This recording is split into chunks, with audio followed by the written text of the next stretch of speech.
You're listening to Thunderquack Podcast Network.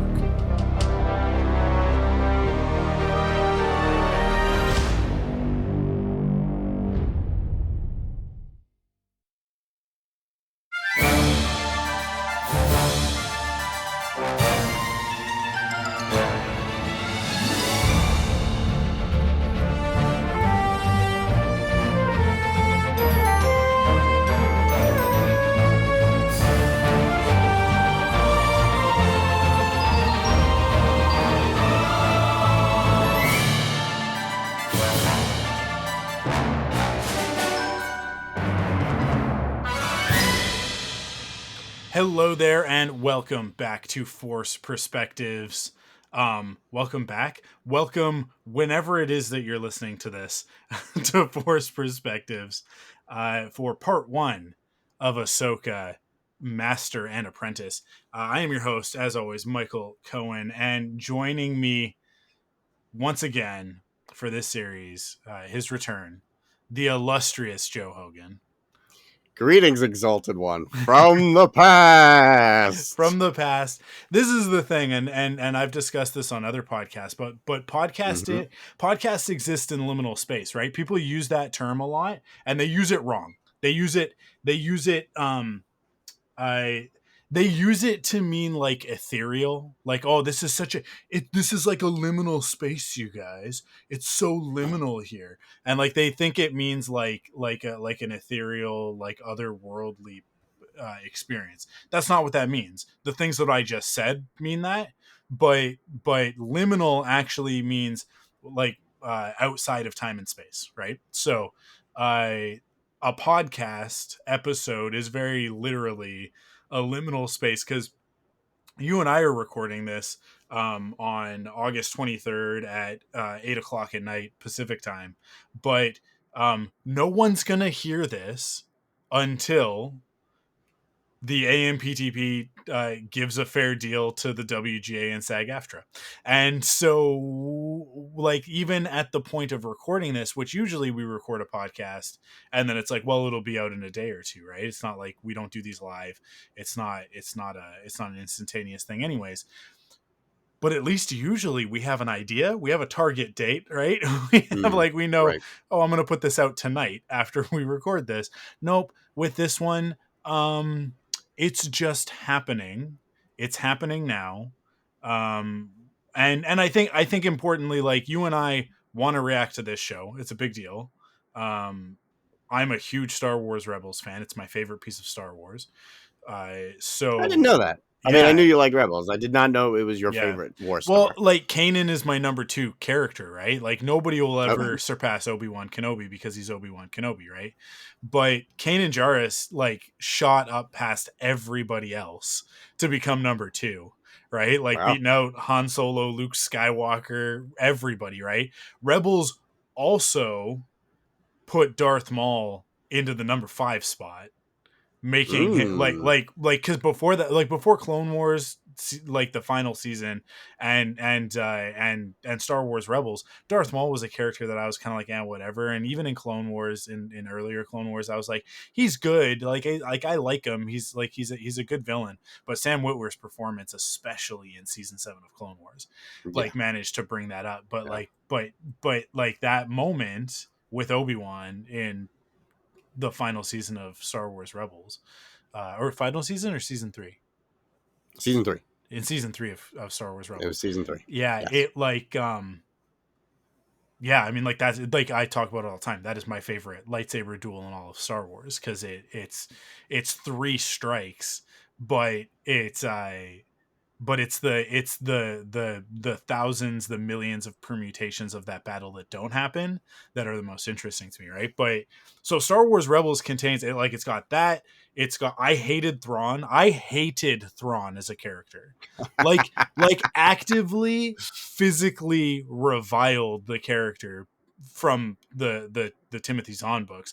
Like, I cannot stand those books. I know that that's an unpopular opinion, and I'm probably wrong for thinking it, but he is one of those characters. I hate the trope of this character is a master strategist, therefore they know what the other characters are going to do, because the author is telling them, right? Like by virtue of the fact that they're right. Like the author knows what's going to happen, so Thrawn knows what's going to happen. And I've said this a million times. In the first book, it's like when we're introduced cleverly, I mean, like, I think this works for most people. It just doesn't work for me. Cleverly, Pelion, who is one of my favorite EU characters, he is my favorite EU character. Like Legends canon character. He introduces that, like, he introduces Thrawn in that scene of them like playing chess, basically, right? Like they have this interaction, and he's saying, like, he's telling us, the audience, he's always 5 steps ahead of me. Like, I've never been able to beat him. But the thing that bothers me is that, like, that's it. From there on out, that's all the explanation we ever get. Thrawn is a master strategist, you guys. He looks at art and then he knows what everybody's going to do. And it's like, he looks at your culture and then he knows what you're going to do. Oh, so he's a super racist? Is that, okay. All right. So he's, I mean, they are bad guys. Yeah, no, for sure. But I didn't realize that hyper prejudice was a superpower, right?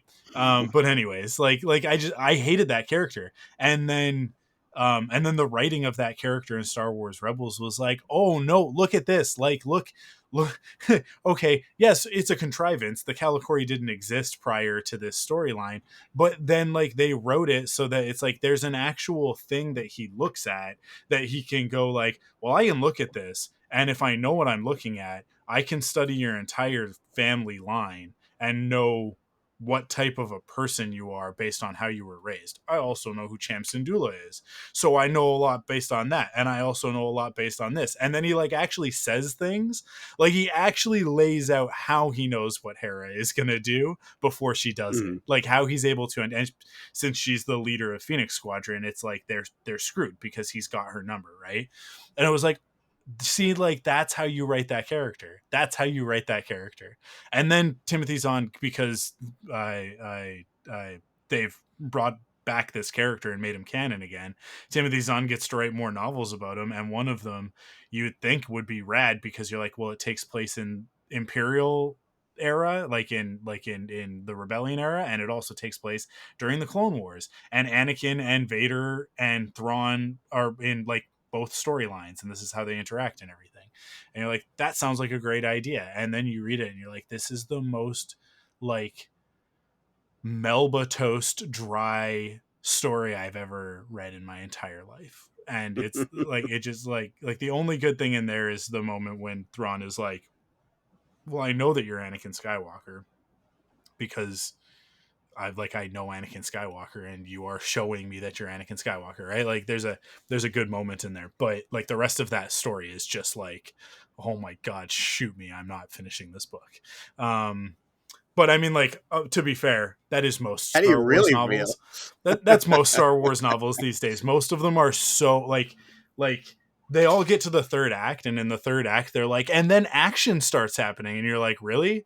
And they're like, yeah, let me describe action to you, and you're like, this is not working for me. And then they shot a blaster, and then more blasters got shot, and then they hid behind some crates. Yeah, that's cool, neato. And then a lightsaber happens. Star Wars novels are silly. Anyways, Ahsoka is what we're here to talk about. And it is a big deal, because Star Wars Rebels is a big deal for me. And I know that the character of Ahsoka is a big deal for you. And you have connection. I mean, like, I think we both do by virtue of the Clone Wars, right? Like, we are. Yeah, of course. I think in the sweet spot of Clone Wars fandom. Not I would like the great thing about it is that, like, we're prequel kids, right? So it hits us with that nostalgia, but it also like we are of the age where, like, I'll speak for you a little bit, because I think that I can in this instance. I think that both of us, like, went to the Phantom Menace and we're like, this is awesome, and it wasn't until everybody else on the internet told us that it was dumb that we were like, maybe there's some problems with this movie. Yeah.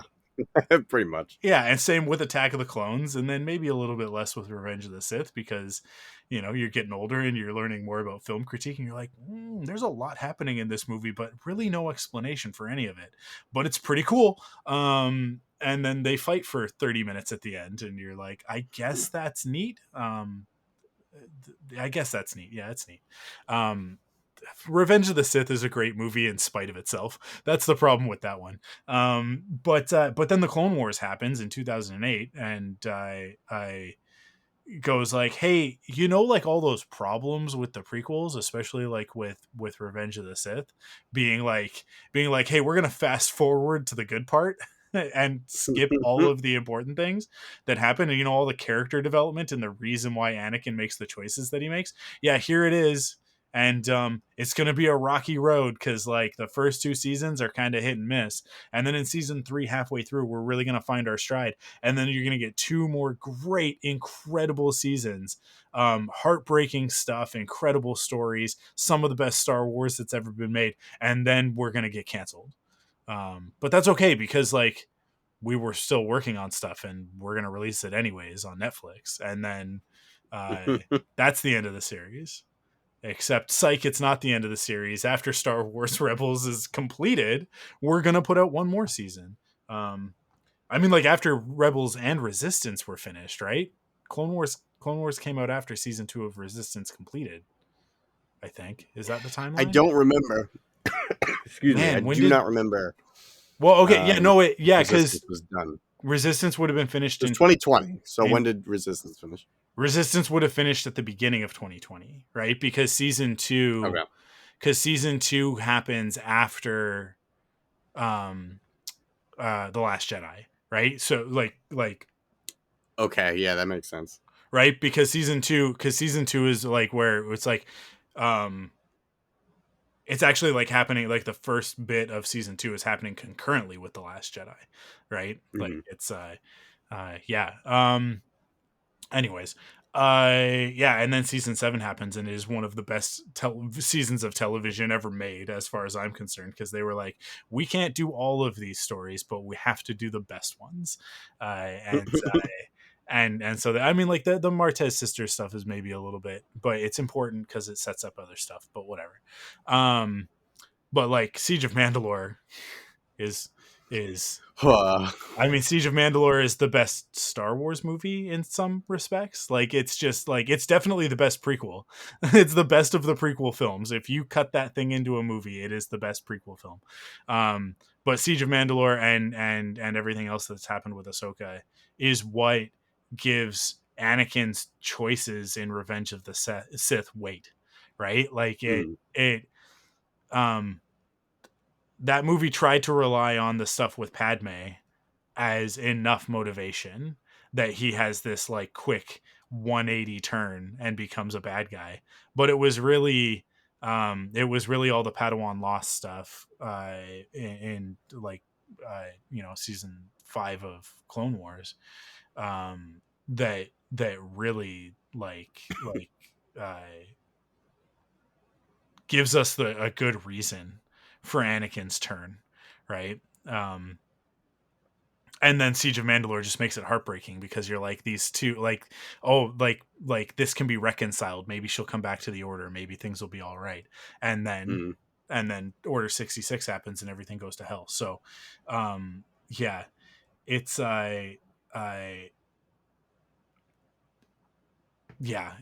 Clone Wars made Star Wars what it is now. We wouldn't have Mandalorian. We wouldn't have which by virtue of that, I don't think we would have ended up getting Obi-Wan Kenobi in the way that we got it. And like, namely, like Deborah Chow directing that series, right? Like, and we wouldn't have Andor. Like you guys, like people can act like Andor would have been a thing, but I don't think that Andor would have been a thing if The Mandalorian wasn't a massive success. And The Mandalorian is a massive success because of Dave Filoni. Right. Jon Favreau couldn't have done that by himself. I think that like John is a really great storyteller, but is way too loose with Star Wars. Right, like way too loose with it. Like, well, and then and like, if not for Dave like being there to sort of go like, well, okay, but before you do that, let me just tell you that there's a whole history here. And then he goes, oh, okay, so we'll put that in the story then, right? Like you can see it. You can see it in the behind the scenes stuff. Yeah. This isn't one of those like Dave Filoni he should replace Kathleen Kennedy, you guys. It's not one of those types of rants. It's like literally they have a perfect dynamic, I think, the two of them. They just need to make sure that there are other people in the writers' room like they did in season 3. And Rick Famuyiwa was like, maybe we should put some story structure in here, you guys. Maybe this should build to something, and then there should be a payoff to that build, and it shouldn't just the season shouldn't just end on a weird note where you're like, I guess that's the end of the season. Yeah, so it's like that to me is like that sort of perfect thing. But yeah, all of that is to say that like now here we are with Ahsoka, which is Star Wars Rebels live action. That's all. Like it absolutely basically. These first 2 episodes, like they are episodes of Star Wars Rebels. They just happen to be in live action, and it's now like it's a time jump. This is literally picking up. This is the story, which like years ago, this was going to be animated. Like that. I mean, like we heard that it was in production, right? Like, yeah, I remember hearing an Ahsoka animated show was in the works. Yeah, like often, frequently. Yeah, from people I trust. Yeah, this is not usually right. Yeah, this is not just like my uncle works at Lucas. Like no, people who I know usually know what they're talking about. Yeah, totally. So we're saying that. Yeah, I believe that was the case, and they were probably in pre-production. We'll probably learn this stuff at some point that like, well, yeah, it was going to be an animated thing, but then it was like, we've got Rosario now, and so let's do it. Let's go, right? So yeah, it just absolutely is that, and I couldn't be happier with it. Like my overall impression of the first 2 episodes, I got to see them early. Lucasfilm sent me screeners, so I got to see them like that Thursday when everybody was at those events. I got to sit at home and watch them. But the events that, by the way, were a little bit of a sneaky way of getting around the fact that they couldn't do a Hollywood premiere. Let's be super clear about what that was. And that they basically like let's also look at the people who were invited. We got invited, and why did we get invited? We got invited because they basically couldn't invite any of the influencers. They couldn't invite any of like the A and B tier podcasters that they usually invite to these sorts of things, because everybody was like, well, we're successful and we don't want to be seen crossing a picket line, essentially. So they sent it out to just like general fans, and well, not general fans because it wasn't like a wide thing, but they sent it out to some of like the smaller outlets and you know, goofballs like us. So we got invited, which was nice, and it would have been nice if we could have taken more advantage of that just by virtue of like listen, if you get an invitation to go to Lucasfilm in San Francisco, like you should take it. Right. You know, and then you can choose how best to you know, take advantage of that opportunity while also not, you know, exploit the fact that we're in the middle of a, you know, historical strike, labor strike that requires our support. Anyways, it's all a complicated thing. We have been talking behind the scenes ceaselessly, ad nauseum, I think are good ways of referring to it. I'm trying to figure out exactly what we're going to do. That's why you guys are listening to this episode. I'm going to assume months from now. Because I think it's going to take a little bit for these studios to realize just how bad of a situation that they've put themselves in. I think that they can keep going for a while, but yeah, it'll be like October, November at least. If it doesn't drag on. I hope it's that soon. I 2024. genuinely But do. yeah, oh, dude, like just selfishly, I want it to because I just don't want to have to deal with this anymore. Yeah. Mm. But more importantly, I mean, I tweeted today. It's very frustrating that I can't just like blabber about the Space Wizard show, but but my personal comfort is not more important than the livelihoods of the people in the WGA and SAG-AFTRA, right? Which is like Mm. what's at stake here. Is not it's not. I said this on Perfect 10, and I'll say it here. This is not about movie stars, or I mean, I guess when you're listening to this, it was not about movie stars.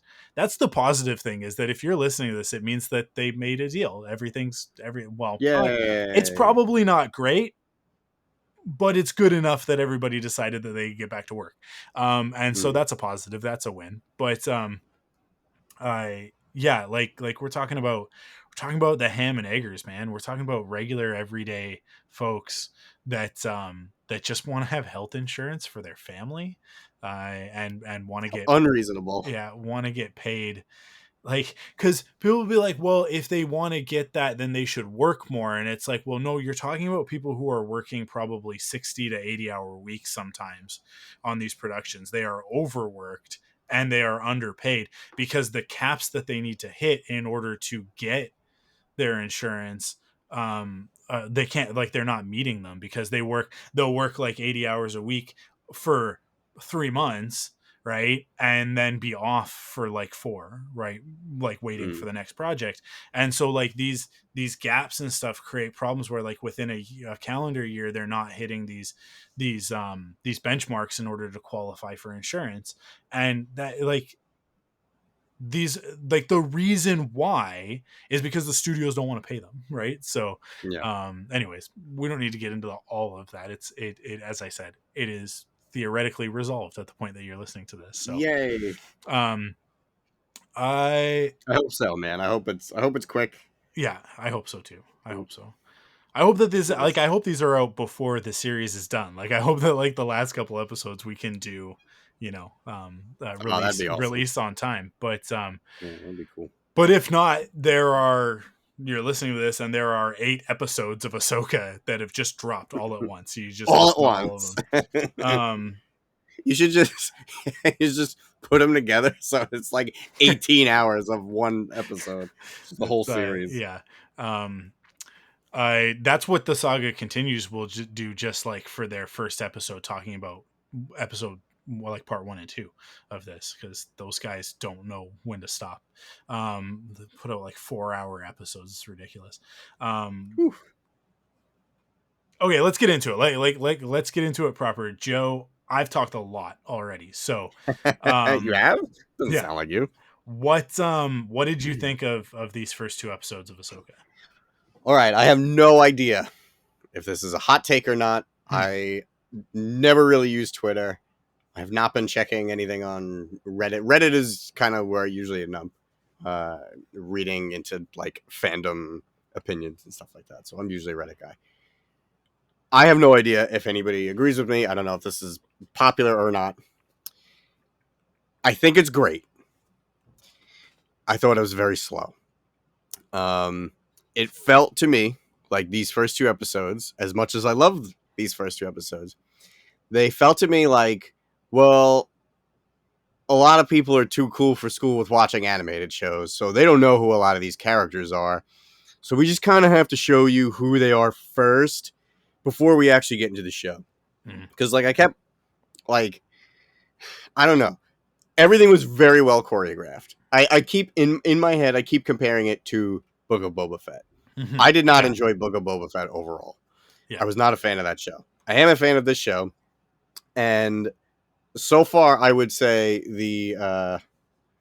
these 2 episodes are already better than anything, in my opinion, from Book of Boba Fett. So let me just clarify that I am on this show's side first.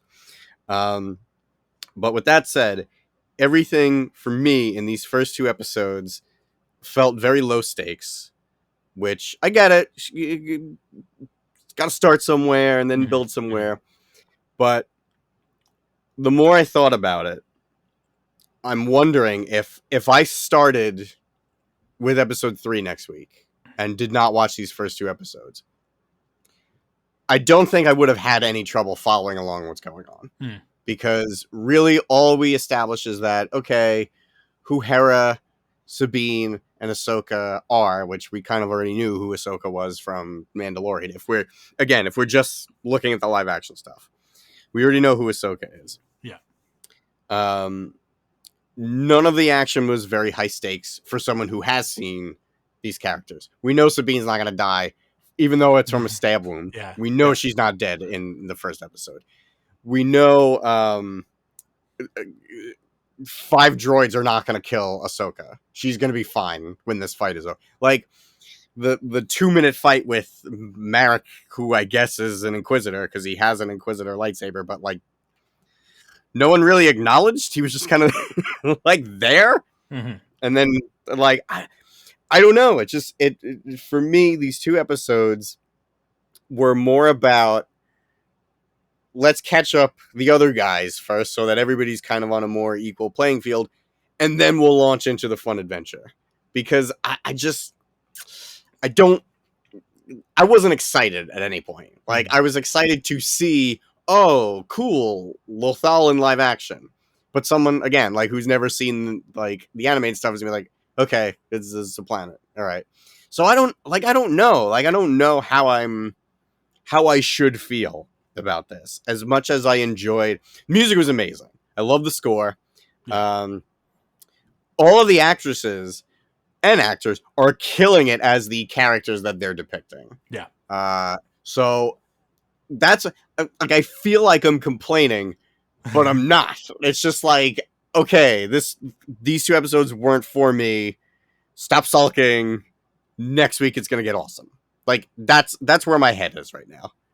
And it just took like 10 minutes to articulate that. But that's basically where I'm at right now. But that's not to say that there weren't things that like I don't feel are worth loving. Like there's a lot of amazing, awesome stuff that happened. But none of it I felt made for a very exciting story or a very exciting starting point to this story. Because I feel like I said, so those characters that we already knew, like, cool. Nothing. Everything was played just how those characters would do stuff. Really, the only tidbit to me that felt like new was, oh, okay, well, Sabine practiced under Ahsoka, and it didn't go well. But like, we didn't see that in these 2 episodes, so it was more just like, well, that could have just been a throwaway line in whatever the next episode is. You know what I mean? So I don't know. It just felt like nothing of real consequence happened in these first 2 episodes. We could have started with episode 3. Hera, Ahsoka, Chopper, and Sabine are together. They're chasing, there was an opening crawl.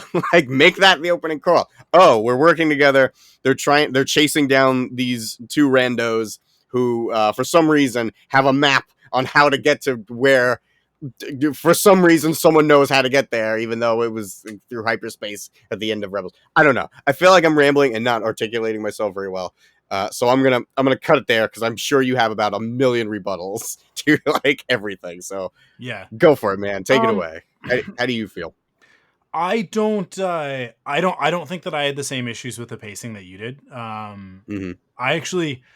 I'll be honest, like I actually quite like the pace of the first episode. I've watched the first episode twice. I've only seen the second episode once. Well, let me ask you. Yeah. Am I in the minority? Because like I don't have my finger on the pulse right now of the fandom at all. Listen, with these 2 episodes. There is a very predictable fan reaction. I sort of like pattern that happens with these shows. The premiere is always going to be a million people saying how great it was. It's the best thing they've ever seen. This is the best Star Wars that's ever existed, right? That's the majority of, I can't believe they did this. Look at this screenshot. Look at these spoilers. And like just people like going nuts online. It's a little bit tempered right now because of the strike thing. So you kind of have two conversations happening. You've got the people who are just like being effusive, and then you have the people Mhm. that I would expect to have more critical takes are generally the ones that are being a little bit more quiet right now because of the strike. Okay. Right. But Okay. I do think that the overall temperature at the moment is very positive. Like it's very, very high. It's Mhm. probably closer to how I'm feeling about it than to how you're feeling about it. Okay. Cool. But as I said, there's a very predictable pattern to how this happens, right? Somewhere around episode 4 or 5 of this one, it varies because the series are not all the same length, right? But with this one being an 8 episode series season, I would say probably like 4, 5, 6 people will have some very negative things to say about the show, because Okay. that's when, to your point, stuff will start actually happening, but Right. it won't be the things that they thought were going to happen. So as a result, the Mm. response will be, this show's not very good, right? So like Obi-Wan Kenobi going into the Inquisitor, like the Fortress Inquisitorius, and sneaking around for a whole episode and not really fighting anybody, except that it's like, for me, one of like the first emotional climaxes of the series, when he becomes Obi-Wan Kenobi again, right? Like it's not fully, it's not until the end of it. Actually, well, he does, but then at the end he transcends and he becomes something more than Obi-Wan, and he becomes the legend that is Obi-Wan Kenobi, right? But um like it's like in that episode, like he very much like emotionally transforms, and that's what that episode is about, right? Is about him Mhm. becoming Obi-Wan again, and he pulls out the lightsaber and he does real Obi-Wan stuff, prequel Obi-Wan stuff that we wanted him to do, which is what everybody was waiting for. But then he puts a little girl in a trench coat to try and sneak her out of the base, and nobody cares about anything else that happened in the episode, certainly not like subtextual nuance, because snow speeders, what? And uh how come the nobody saw her in the trench coat, you guys? Because it's a Star War, you guys. It's a Star War. You remember the beginning of that episode? He puts a thing in his mouth, and then he, like, just a little tiny bar in his mouth, and then he swims deep into an ocean and goes inside a castle underwater, so that he can rescue a princess from the evil space wizards. Because that's the show that we're watching, and people are going to instantly forget that the second that what they think is going to happen doesn't happen around the middle of the season, like when it gets a little bit subversive, they're gonna get really, really upset.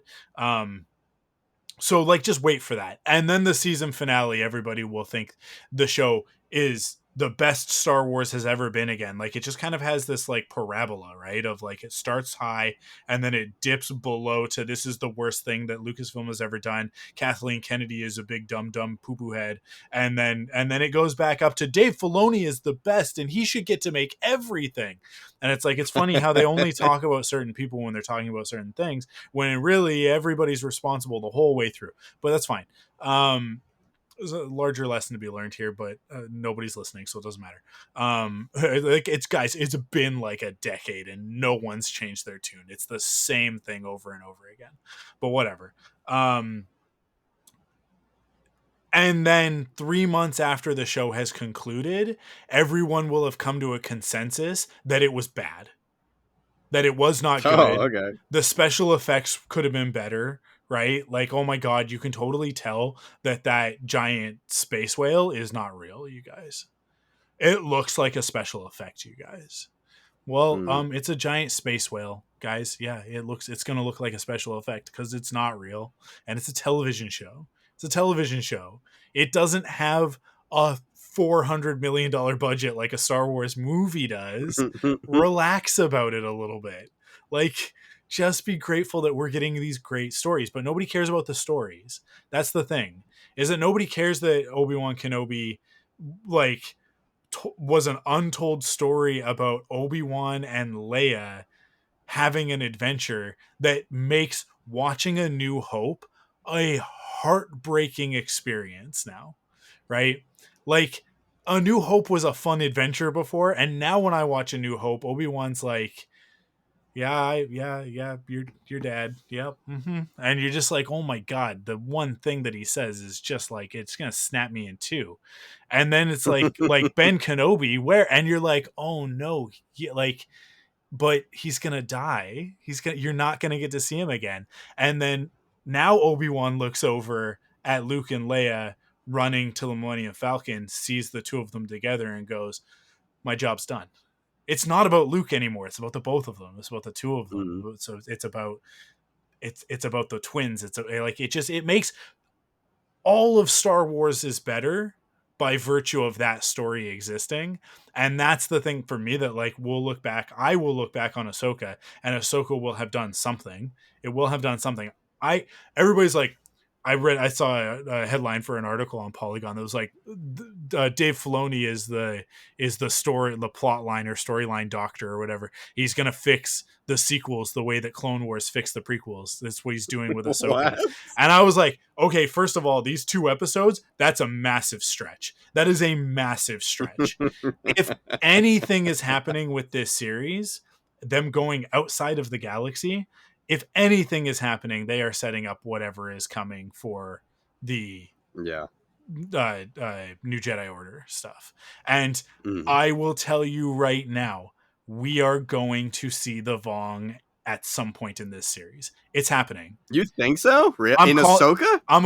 I got the baseball bat and I'm pointing it at outfield right now. I am calling this one.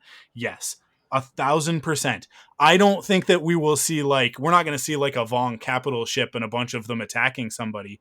There will be something when we get to that galaxy that heavily implies, if not directly references, the Yuuzhan Vong. There is That'd no be doubt in my awesome. mind. There's no doubt in my mind. The second that star map shot a little beam out to a separate galaxy from their galaxy, I was like, oh, this is about the Vong. He's using Heir to the Empire.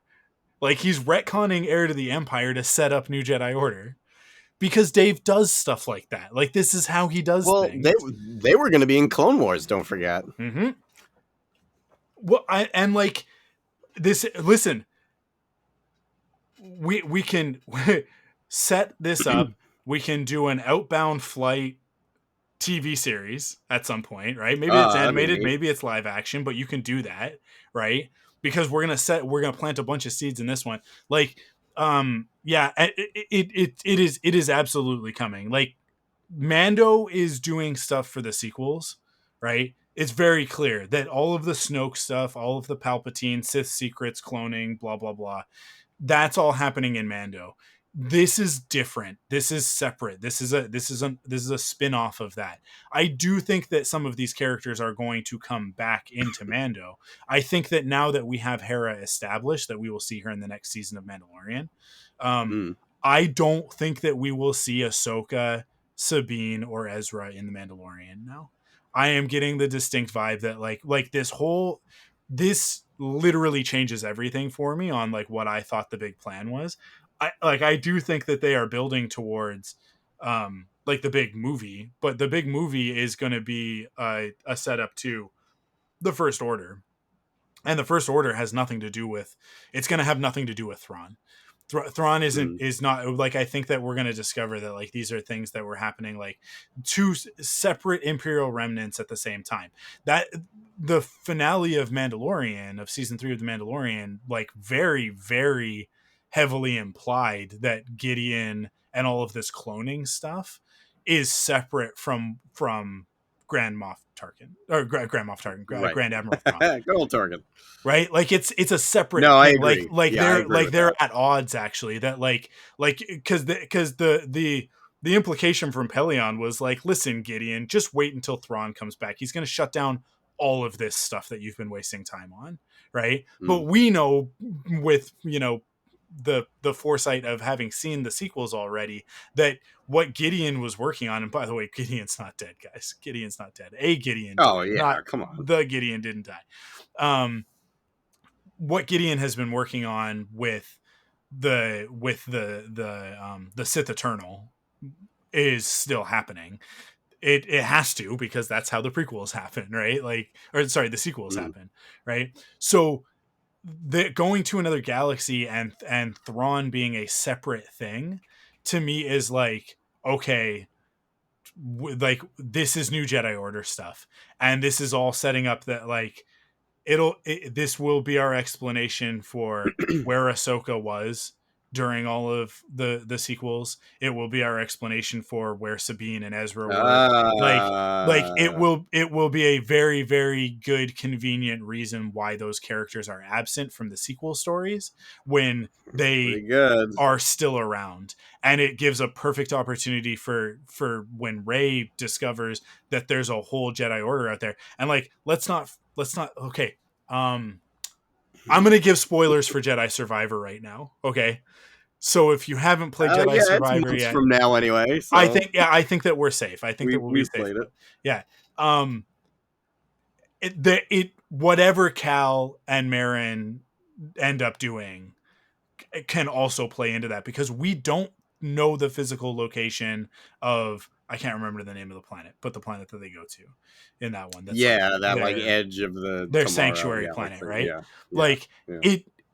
it is hidden, and it is along a difficult to traverse path, right? In the same way that Exegol was. Mm, Is it inside the galaxy? We don't know, right? And could they right. very easily retcon that it is outside of the galaxy somehow?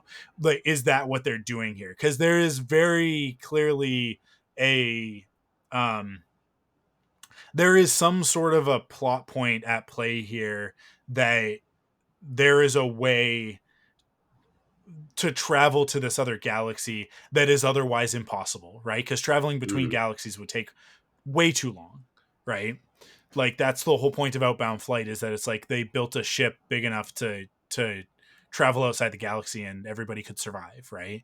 mm, But that like now they're giving us this thing of like, no, there's a pathway, there's a key and a path to get from here to there, right? Now, how do people know that? How do the Night Sisters know that already? And, like, that's very interesting. Are the Night Sisters going to end up being connected to the Vong in some way? Very interesting, right? mm, Um, there's a lot of opportunities here, right? But yeah, like wherever Ezra is, like it's along that path, and so could the path from Kobo to that other planet, could that be another one of these paths to this other galaxy? And they just didn't realize it. They just didn't know it because they were going through basically like a black hole, right? Like mm. that's kind of the implication there, is that there's some sort of a tunnel that they're traveling through, and it's like, is it shooting them across the universe into another galaxy? um and is that what we're going to see with this, or is it just that the Eye of Sion is because it's got 7 super star destroyer hyperdrives or something, can it Mm. can it do this, right? This ridiculousness. I love it. Listen, that the Eye of Sion is like, that is Dave finally going like, I get to make a super weapon, like I get to do a Death Star or Supremacy. Like this is his jam of like, oh cool, I get to build something in the Star Wars mythos that is like, this is an absurd undertaking that like there's only one of them in the entire story, unless we need to do 2 of them, and then we need to do a third one. But like, in theory, right, like these very unique, these very singular um uh, uh ships, battle stations, whatever. uh so yeah, the Eye of Did Sion just being like a giant hyperspace ring, a giant Jedi interceptor hyperspace ring. I love it. I love it so. quick It's question? like, it's just delicious. It's exactly what I want. It's okay. um, I don't. I haven't seen the subtitles. Is it spelled the same way as Darth Sion from It's old, what was it? KOTOR 2, what right? I have seen is it's Sion. Is that Darth Sion? I think he was SCION, if I Yeah. remember Okay. correctly. Um. Yeah. I don't know. I don't know. Who Okay. cares? Who cares? I was like, oh, that'd be KOTOR is neat. dumb. Okay, I guess me. I'm the only one. So yeah, especially because Kyle isn't here to defend KOTOR, because we all know that Kyle is KOTOR in the entire Star Wars fandom. I hope it's not a KOTOR reference because KOTOR is dumb. I don't actually feel that way. Like Well, we did get with the HK droids, we sir. did We did get a KOTOR reference. we did. The assassin droids are HK droids. I but here's the thing. HK is not a reference to KOTOR. HK is a reference to Terminator because the HKs are the original they're the Oh. original military Skynet. They're the I think the HKs they're not the flying ones. They're the tank tread ones that we see in like the brief future scene in the first movie. You see like that there Okay. are the Very niche. T-800s, which are the humanoid ones, right? The endoskeletons. And then there are the HKs, which are hunter killers. That's what that stands for.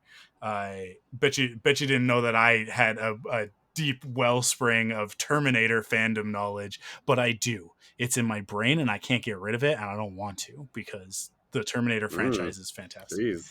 Um, if you've listened to the Perfect 10 episode where Marty and I talked about T2, you'll hear me go on like ridiculous tangents because it's because of Sarah Connor Chronicles. It's because of the TV show. Like I love the Terminator movies. Don't get me wrong.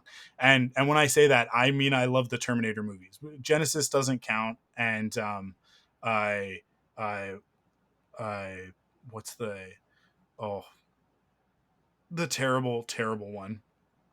Genesis. No, wait, is Genesis the terrible one? Salvation doesn't count. Salvation's not. I mean, they're all continuity because of the way that they handle time travel in that show, Was that in that franchise. the But is that the Christian Bale one? Salvation, yeah, and then Genesis is The like the prequel. Okay. Daenerys Targaryen one. That's terrible. Okay. Um, Gotcha. but yeah, the great thing about Terminator is that like there you can't retcon Terminator, right? Like anytime you do a different version, like a different Terminator story, you've just created an alternate timeline in that one, and it's just they're all part of the same continuity, no matter what you do. So you can't get rid of the bad ones. They just you have to take it all.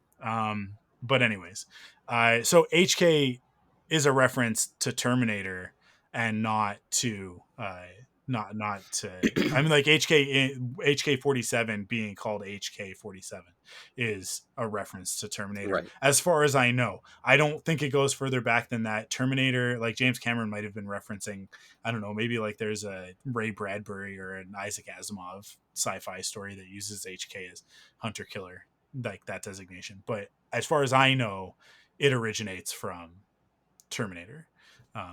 And is literally like a behind the scenes thing. Like nobody ever calls them out as HKs or hunter killers. Actually, I think maybe the term hunter killer does get used. But anyways, it's been a very long time, not that long of a time. It's been long enough since I've watched the original Terminator that I like feel like Kyle Reese might like say some stupid stuff.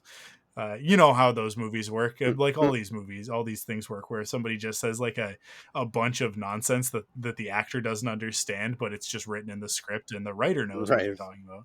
But yeah, you know when Han is talking about uh, traveling through hyperspace, and Harrison Ford's like, none of this means anything.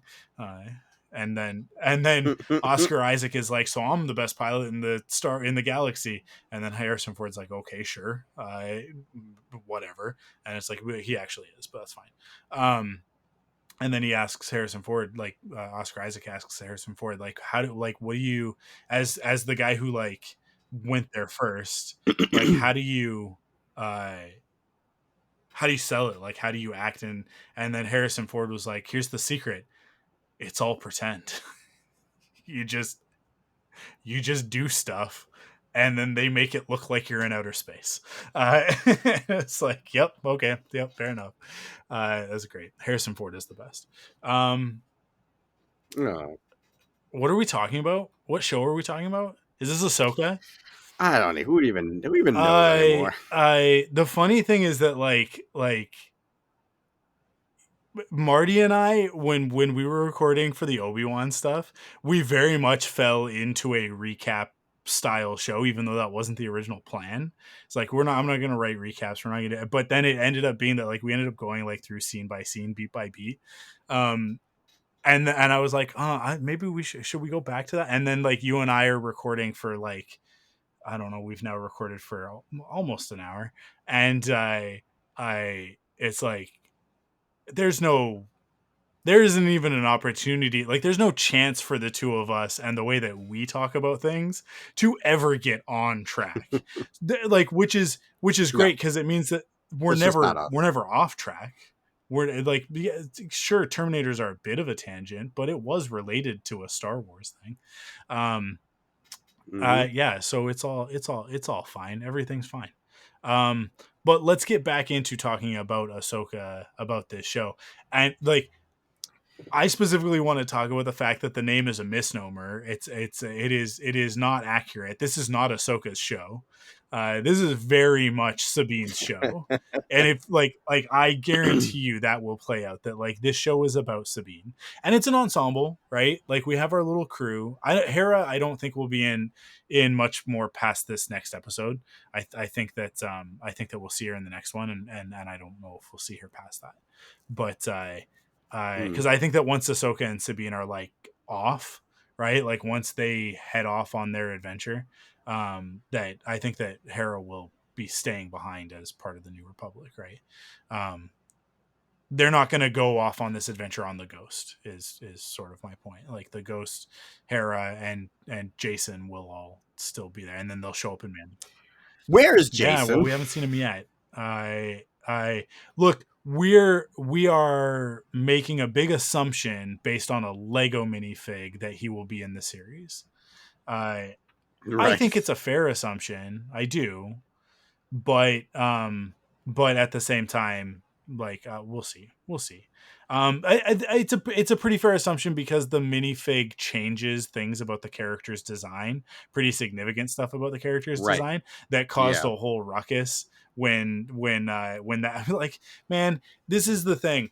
I have, since Elon Musk started throwing temper tantrums via his platform, which will go unnamed, because at the point that this episode releases, who knows what it'll be called? Probably bankrupt. Probably bankrupt. I think that's what we'll refer to it as at that point, because we're pretty close. We'll see if that prediction ages like milk when Yeah. this episode releases. But because of his little man baby fits over on that platform, I've like really like sort of just toned down my presence on the internet in general. I think because I was spending a lot of time on Twitter, and so it's like if I'm not there, it's like, well, what am I gonna do? Go like recreate this bad habit on a new platform? That seems like destructive behavior. I don't think I'm going to do that. So so as a result, like I'm not in these conversations nearly as much as I used to be, and it is so much better. Oh my God, it's so much better. Like listen, we have the Discord, right? Discord, thunderquack.com/Discord. Join us over there. It is fantastic because like I'm in complete control of who can be in the Discord. So far, I haven't had to exercise that control at all because the only people who show up to our Discord are cool, right? Like everybody's just there to like, It's gonna be me. yeah, you're the I'm gonna be the first to go. It's gonna be everybody's me. super chill and just wants to like share memes and be elder millennials and Gen Xers, sort of like late generation Gen Xers, and and just like maybe try and pretend like the world's not ending for 5 minutes a day while we're on Discord. So that's where I spend most of my time, which is really not even that much. But like when that whole thing happened, it was just like, good riddance to all of this. Just good riddance to all of it. Like, guys, it's a Lego minifig of a character that we saw for literally less than 5 seconds. Right? Like, we have like all we have to base Jason Syndulla on is I'm fairly certain literally 2 shots. because I'm pretty sure there's the shot of the two of them, and there's a one shot of him, and that's it. That is it. And then we've seen like a sketch, like a behind the scenes sketch on StarWars.com of the character design. Oh, I'm really? fairly I didn't certain catch it's that. there in like a behind the scenes Rebels thing. You know, like they post all Oh, the cool. concept art and whatever on the website, the episode guides. Neat. I think it's there. Mm. I'm pretty sure it's there. But that's it. Like that's it, you guys. That's it. That's it. And it's a cartoon, and the cartoon looks different from the real thing, because it is a cartoon, you guys. So like I don't know if you've ever like if you, there's like these pointy things, and we put like it used to be lead, but now we put graphite in them because lead is poisonous. So we put graphite inside these sticks of wood, and then we take those sticks and we press them against what we do is we take trees and we chop them down, and then we like chop them into really really really little bits, like, and it's a bit smaller and smaller and smaller and smaller, and then we put them in water, and then we put all of that wet paper shreds, we just lay it really flat, and then we make it dry, and then we take the graphite stick and then we press it against the tree sheets, and then if you do it in the right way, it looks like a thing. It looks like a thing. But it's not a real thing, you guys. It's not a real thing. It doesn't actually exist. It's just, it's not even like, it's basically a step above um closing your eyes and dreaming a thing. Okay? Like that's what it is, and we call it drawing. And now we make computers do it, which I can't do. Like I explained to you what a stick with the graphite and then the paper and the tree sheets, right? I explained all of that, but like computer, electricity going, box make magic. But like I don't care. I mean, I use one every day. I'm using one right now to do this, to talk to you guys through time and space, which is also ridiculous and pretend. Listen guys, Star Wars is made up and it's silly, and sometimes it's not consistent, and sometimes that's actually a choice. Sometimes that's on purpose. Sometimes Dave Filoni, that guy that you are all praising, sometimes he looks at Star Wars and he goes, "What if we did it a little bit different? What if we did it just a little bit different this time? He changed his What mind. if we made them Changed his look mind. like Thunderbird's maquettes?" Because it's CG, so like we are very Mm. limited in how we can do things. And this way, we don't have to animate hair, unless you guys complain about it for 5 years straight, and then we will make their hair wiggle a little tiny bit, and then you'll all lose your minds because the hair on Obi-Wan wiggled a little tiny bit that one time. I and then like I'm sick of dealing with those controversies, so let's make a new show. What if the lightsabers were really really thin, you guys? Well, guys, shh. What if we made them super thin? Like so thin that like they look like a needle of lightsaber? Would that be cool? And then he did that, and then you guys all lost your freaking minds. And you'll notice that over the course of Star Wars Rebels, that style choice starts to disappear. And that's dumb because it was cool. It was cool when you did that because it was supposed to be inspired by Ralph McQuarrie's art, you guys. Let artists be artists. Stop second guessing creative choices because you need to pretend that Star Wars is real. Please, guys, please. I know that no one in this within like the sound of my voice are these people, because I have successfully alienated those types of Star Wars fans over the 15-year podcasting career that I insisted on having. Nobody wants this. I'm just here because I want it. I'm the only one. Even my wife, she hates it. She hates that I've been doing this for 15 years. She hates every time I do it. Does she Well, really? she would rather that I'm doing something around the house or spending time with my kids, or like Okay. yeah, she's just a distraction, right? I mean, like she hates it in the way that every wife hates like, oh, you're going golfing, or you're bowling, you know, uh, Gotcha. yeah, like it's just, this is just being married. But anyways, she doesn't actually hate it. She just has other things she wants me to spend my time doing, and I disagree. If I wasn't doing this, I would just be using this time to play video games. So the joke's on her. In any case, in any case, I yeah, like yeah, Jason might look different, you guys. Hera looks a little bit different. I mean, like, there are things that they did to make her consistent with her animated character that I actually think are bad choices, like those contact lenses. I think they make her very difficult to Ooh, pay yeah. attention to. And you'll notice that, like, from the initial trailers, they toned that down a lot. Because in the first trailer, like, her eyes are like fluorescent teal, right? Which matches the Yeah. character from Star Wars Rebels. It matches the animated version. But there are things that we can do in animation that we just can't do in live action. You just can't do it. And having her eyes be brighter than the rest of her didn't work. So, like, they toned that down a lot, and I think it was because of the way that people reacted online. But that's also a lesson for people, is like, don't trailers are not canon, okay? Stuff changes. Mm. Trailers are in progress. It's a whole thing, and just relax. But maybe just what I'm saying to everybody everywhere all the time is just to relax a little bit more about it, because it is just a Star War, right? And, like, yeah, it's important to us because it makes us happy. But the second that you are worrying so much about the Star War that it is now making you unhappy, you've defeated the purpose of the Star War, right? Like you've Mm. negated the positive effect by just, like, stressing about, but that's not what that character looked like in the thing that I saw before. And it's like, yeah, sometimes they change it. Sometimes Ahsoka's Montrals are not going to be 8 feet long when she's a 5 foot tall character. Mm. Like that was a thing that they did in the Mortis thing, because it looked cool, because it made her look evil, made her look super evil for her Montrals to be super duper long, right?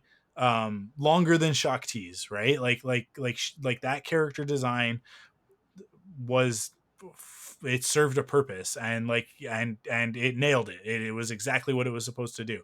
And then the character design in Rebels served a purpose, and it nailed it, and it did exactly what it was supposed to do.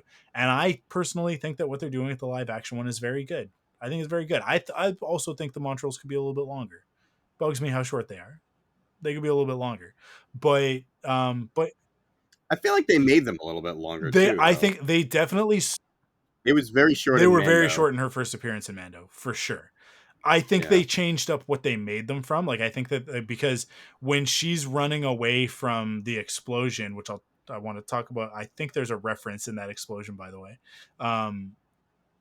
When she's running away from that, they're going everywhere. Like, they are very, very flexible, which, like, I did not get Mm. that vibe in Mando when she was fighting Mando, like, in that episode. Mm. Um, but yeah, I'm it's fine. Like, it's like she's got to do certain things in this show, and having these ridiculous Montrals flopping around everywhere would be a detriment to the story that they want to tell. So just let them tell the story that they want to Mm. tell in the way that they need to tell it.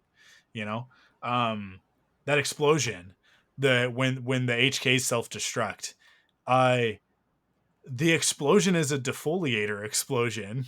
Like, I think that that's an intentional Clone Wars reference, right? Because if you remember Ah. the defoliator, the whole point of the defoliator was that it was like a specific type of um uh like warhead, right? That would, like, sort of, like, the explosion was, like, unbelievable based on the size of the warhead, which, like, you've got, like, these five Mm. droids, and then this explosion is, like, it, like, levels, it looks like it's totally just obliterating the place, but then we go back later and all of the structures are still perfectly standing, which was the point of the defoliator, right? Mm. The defoliator was supposed to just, like, wipe out organic, right? I'm remembering that correctly, right? Like that was, I it was think like this so. massive Yeah. explosion. That's why it's called the defoliator, right? It's like foliage, right? It's supposed to Yeah. kill all of the organic life, right? So that the separatists could then, like still get the other things, which is like, I mean, like, this is the thing that everybody's been after forever in warfare, of like, that's why we have like microwave weapon technology, is because it's like, oh, if we could make like a microwave bomb, you could drop it and it would like kill everybody, but like all of the structures would still be standing. So, you wouldn't destroy anything. It wouldn't be radioactive. um I like the defoliator is supposed to sort of do the same thing, of like just kill organic life. um which was a thing because they had droids, right? So it was like, oh, this is perfect. We drop it, all the droids will be fine, but all of the Jedi will be dead, and all of the clones will be dead. But like, I think that was supposed to be a defoliator explosion, because it looks exactly like the defoliator explosion. That sort of like flat, um, almost like a pyroclastic cloud, like when a volcano erupts, right? Like that sort of an explosion, but like a flat disc. It just goes out in like a flat disc. I don't know. I'm supposed to be the Clone Wars expert, so me like asking if that's true, I should know. I think I'm right. I No, I think think I'm you're right. right. I'm pretty So sure you're right. I It's been think a that minute. was Dave specifically going, "Hey, remember, I'm the guy who made Clone Wars." Because he's like, "There's a thing, then we'll use it, because we have to have those characters go back to that location later, right? Because Balin and Hmm. and the others, like, they go there um after Ahsoka has escaped from there and it's been exploded. So, um, yeah, Let me ask yeah, you something yeah. about Ask away. Balin. Is he Joris Boyath or whatever Yeah. from Um. he? So like I had heard that speculation a while ago, and I was like, oh, that I think that might be kind of neat if they have something like that. And I didn't really go for it, but then they had that moment where he's like, ah, it really sucked to kill her. There aren't that many Yeah. Jedi left, and it made me think about Joris's motivations from the Yeah. Thrawn trilogy. Um, kind of So, similar, like, but could be. remembering that the Joris that we meet in that trilogy isn't the actual Joris, right? He's the clone. Um. Or do we meet both? No, I I think don't we just remember. I don't think we meet both. I think he he's was the clone, right? already Yeah, dead. Like the the real Joris one was with already two dead. U's, Yeah, I'm pretty sure. right? So like, and the cloning process made him insane, right? So Right. he was like straight up evil because of the cloning. And it's like, you can't clone a Jedi. Like, that was the idea, and that was like, Mm, if you clone a Jedi, it drives them insane. Um, Whereas like, you can have clones of other things, and they won't. But if you try and clone a force sensitive, that they go crazy, they become evil. It's a dark mm, side thing. Like, the dark right. side takes hold of them, and whatever. Um, I think that it might be sort of a there. I think that there's like an element here of that, and then I think that Okay. what's the other character's name? The girl, Shin. Shin. I think that Shin. Shin might end up being a bit of a Mara Jade type character. Like, I think Oh, she'll end up cool. being heroic by the end of this story, right? That'd be Um neat. so yeah, like, I think that they are a version of those characters, but with a completely different Okay. context, Neat. right? Okay. But I Yeah, that's will cool. say, like, Balin, instantly like a favorite character. The Yeah, he's pretty the rad. look, the performance, just like the writing of this character, everything about him is just so top tier Star Wars. Um, yeah, what a phenomenal character. We've gotten so little of him so far, and yet I feel like I know this Yeah. character incredibly well. Like, Hmm. there's a lot of Dooku vibes, but there's also there's a, like, logically, there's also a lot of Qui-Gon vibes here, right? I feel Mm. like Balin is Dave's version of a dark side Qui-Gon. And I think that part of that Oh, neat. is Okay. an idea of like, what if Qui-Gon survived the Clone Wars? Right? Like, what if Qui-Gon had to go through all of that, survived Order 66? How would Qui-Gon react to the what happens in the galaxy. Would he necessarily, because Qui-Gon kind of skirts the line sometimes, right? Like Qui-Gon he doesn't follow the rules. He listens to the living force. Could that have been corrupted at some point? Could he become like I don't think that Qui-Gon could. Like I don't think that that would have been a storyline for Qui-Gon. I wouldn't take him in that direction. But I think that Baylan as a character comes out of that thought process, right? It's like, well, Qui-Gon couldn't, but Baylan Skoll could. And who's Baylan Skoll? He's this guy, right? Like it, because that's how Dave often creates characters. I think is that he goes like, how was Din Djarin created? Din Djarin was like, well, what if we made Boba Fett the lead of a story? Well, we wouldn't want to do it with Boba Fett because Boba Fett has all of this history. But what if we took what we know about, or what we thought was cool about Boba Fett in the 80s, and we made a new character based off of that, right? And that's how you start with Din Djarin. That's how you start telling that story of that character. Is like, okay, so what were the things about him? The gear, the mysteriousness, the bounty hunter. Oh, so okay, so he's all of those things. He's all of those things that we consider archetypical Boba Fett.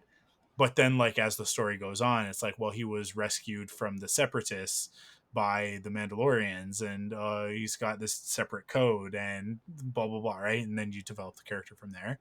So I think it's a very similar thing of like, what if Qui-Gon X, and then it's like, well, okay, so let's take a character like Qui-Gon, let's build him out, let's do this, and then let's extrapolate. The Clone Wars happens, he survives Order 66. What happens to him? He becomes a mercenary. He survives by any means necessary. What does that do to a Jedi over time, right? So he says, I think, and here's my thing. This is why we work so well as a podcast dynamic, because it's like you just go, what do you think about this? And then I just go, here we go. And then we're off to the races. Yeah. Buckle up, idiot. The moment at the beginning, I think people are misinterpreting when he says I'm no Jedi, right? Which is it's a double callback, right? Because it's a callback to Ahsoka, which is a callback to Eowyn, right? Is that the name of the character in the Lord of the Rings? You're not a Lord of the Rings nerd, are you? I'm not a Lord of the Rings guy, so it's in the Lord of the Rings movie, which I don't know. I think it's supposed to be that like the Nazgul is I think there's like a touch that it's supposed to corrupt a man, and then she's like, I'm no man, because she pulls off her helmet and she's a woman, and you're like, yeah, girl power. And I'm being a little bit silly about that, but it is awesome. It's like, yeah, girl power. Like that's a wicked scene in Return of the King. But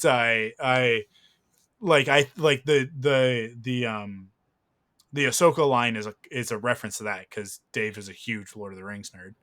And this is a reference, like him saying I'm no Jedi is a reference to Ahsoka saying it. And we have been around and around and around on this. Ahsoka says she's no Jedi, but she is a Jedi, right? Like she is. Even now in this series, she's like, well, I don't know, I'm not really a Jedi, but Hu Yang's like, you're a Jedi though. And Hera's like, you Jedi. Like it's never a straight line with you Jedi. And she just like she never corrects anybody anymore, right? Like it's like, so when Ahsoka said I'm no Jedi, it was like I think that it was meant as like it's a character moment. It's not a statement of fact, right? And I think that specifically having Baylan say that in his first scene is foreshadowing for us. Like if you are reading between the lines, and it is not ridiculous to say these things, because Dave does this to us all the time. And this one's him. This one's his story, guys. This is not a Jon Favreau Dave joint, right? This is a Dave story, and Dave likes to mess with us. He really, really likes to plant seeds and then go, well, if you guys were paying attention, like I can literally hear him saying it. I can picture him 20 feet away and 5 feet up, because he's on a stage sitting back in a chair with that hat and that smile on his face. Like, well, if you guys are paying attention, I think you already know the answer to that question, right? Like he all the time. I've seen this man say this in person at least a dozen times. Okay, in my life, like I guarantee that him saying that is not just like oh they're not Jedi and they're not Sith. No, no, no. He is a Jedi. He is a Jedi. That's why his lightsaber's not red, you guys. That's why it's orange, which Dave has also been very specific already about that. Like, no, no, that's a choice. This is not just like an aesthetic thing. This isn't just a color timing thing. It is very specific. He wants kids to watch the show and be like, those aren't quite red lightsabers. What does that mean? He wants them to ask the Yeah. question, right? And so as adults, we're asking that question. We should be able to actually answer it, which is that like these two, they are Jedi. I will point out something about Shin's character design that I don't know if people have picked up on yet. I haven't heard anybody talk about it. She has a Padawan braid. Huyang says it. These lightsabers have been constructed in the way that I taught Jedi for 500 years, right? Mm. Balin has trained Shin in the ways of the Jedi, not as a Sith, not as an Inquisitor, none of this stuff. She doesn't have an Inquisitor lightsaber. She has a lightsaber that has been constructed in the same way that the Jedi did, right? Are they on a dark path? Yes. Does Yoda say once you start down the dark path, forever will it dominate your destiny? Yes. Does that mean you'll always be on the dark side? No. Forever will it dominate your destiny is something that, from a certain point of view, you could read as every decision that you make from the moment that you make a decision, like the second that you start down the dark path, right? Like it is always going to be there. There are consequences to your actions, right? And it's hard to turn away from because it's seductive and it's easy and it's quick, right? Like all of those reasons. So it's very easy to become a dark sider. It's very difficult to stay on the path of the light. It's a constant struggle every day, right? And the first time you make a decision, oh man, so delicious. This is just like, oh my god, we are feasting. Star Wars is so good. You're feasting. Luke makes a decision in Return of the Jedi. Everybody wants to talk about the decision that he makes in Return of the Jedi when he throws his lightsaber down and he says, I won't do it. I won't kill my father. You failed. Right? We all want to talk about that because that's the triumphant moment, but we all ignore the first decision that he makes in that sequence of events, which is to take his lightsaber and strike down the Emperor out of hatred, out of anger, out of fear. Right? That's what he does. And what happens 30, 20 years later, right? When he, in my opinion, this is the only good thing that um, Rise of Skywalker contributes to the sequel story, is that it absolutely motivates Luke's actions when he ignites that lightsaber over top of Ben Solo, right? It's not Ben Solo that he's reacting to. It's Palpatine, right? And he's responding to he senses the dark side in Ben. He senses the darkness. That darkness at that time we're going, oh, that's Snoke. It's Snoke's influence, but it's Ben's own darkness.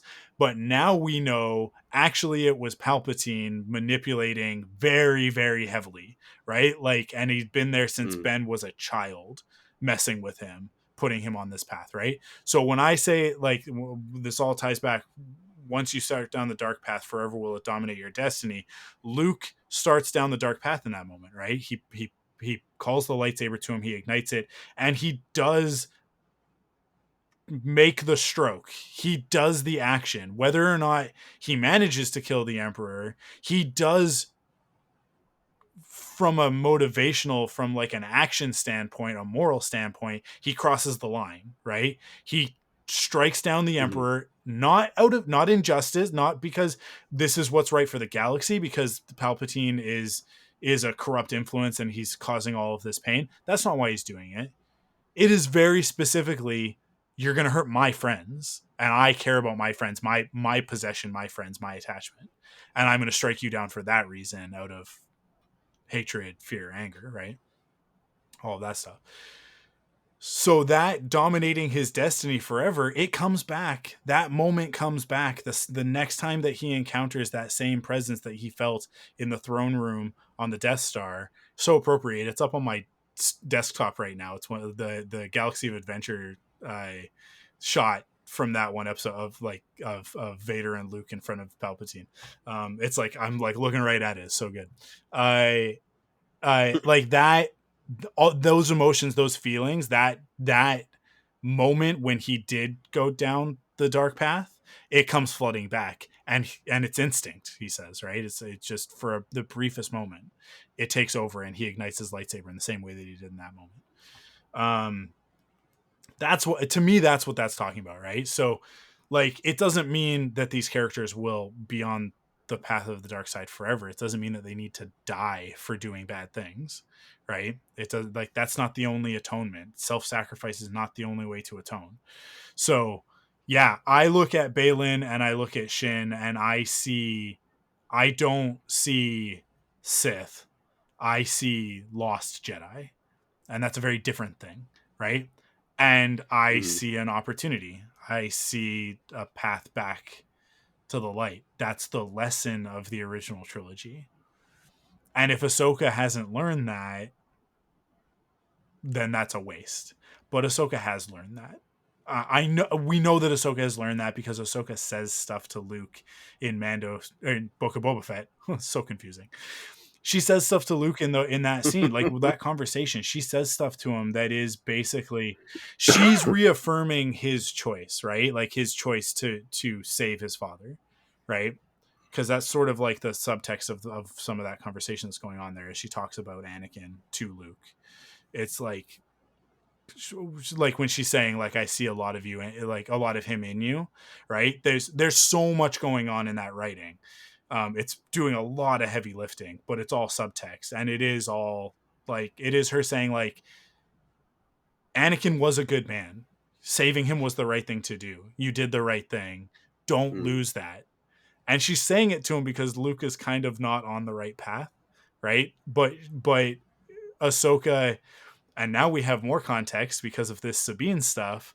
Ahsoka knows, I can't choose it for you. I can't tell you what to do, right? I can't make you go down the correct path, even if I know what it is. This is your legacy, and your, like, these are your lessons to learn for yourself. Now, Ahsoka also is a little bit too hands off, I think, and that's her flaw. That's her character flaw, is that, like, because of what happened, because of the fact that the Jedi Order was so controlling over her at a young age and put her in positions that she should have never been put in, and she recognizes that as an adult, she is very much like, I'm not going to train Grogu. It's not my job. It's not my problem. I'm not going to train Sabine. She doesn't want to be trained. I'm going to walk away. I'm not going to push, right? Like, Ahsoka is very conflict averse, I think. And I think a part of that is also her feeling of, like, I'm not even supposed to be here. Right? Not even supposed to be Which here, was, yes, you caught my reference, which is funny because she's in the Clerks. She's right. She's a character in the Clerks universe. Universe.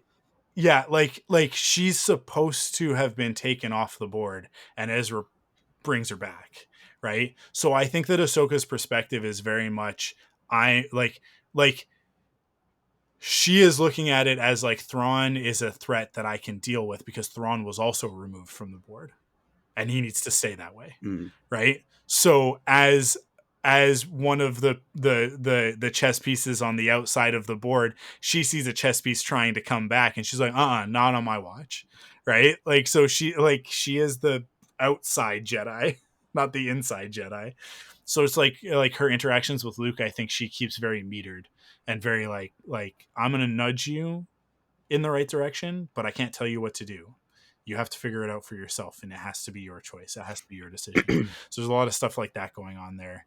And then, like, and we know Luke has to make bad decisions. Luke has to make the wrong decisions, actually. His Jedi Order has to fail because it's like, it's just not what destiny has in store, right?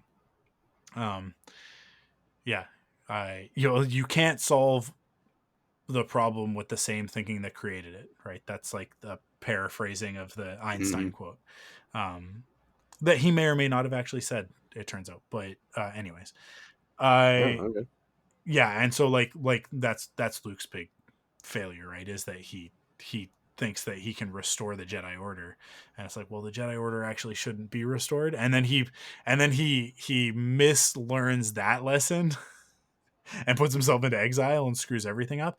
But he has to do all of that so that Rey can look at him and go, okay, he actually did it wrong both ways. Like he actually figured out the only two ways to totally screw this up. Good job, Luke. Um, which I know that a lot of people will be mad that that's Luke Skywalker's legacy. It's not. It's like he is one footstep on the path of the Jedi, not the entirety of the path of the Jedi, right?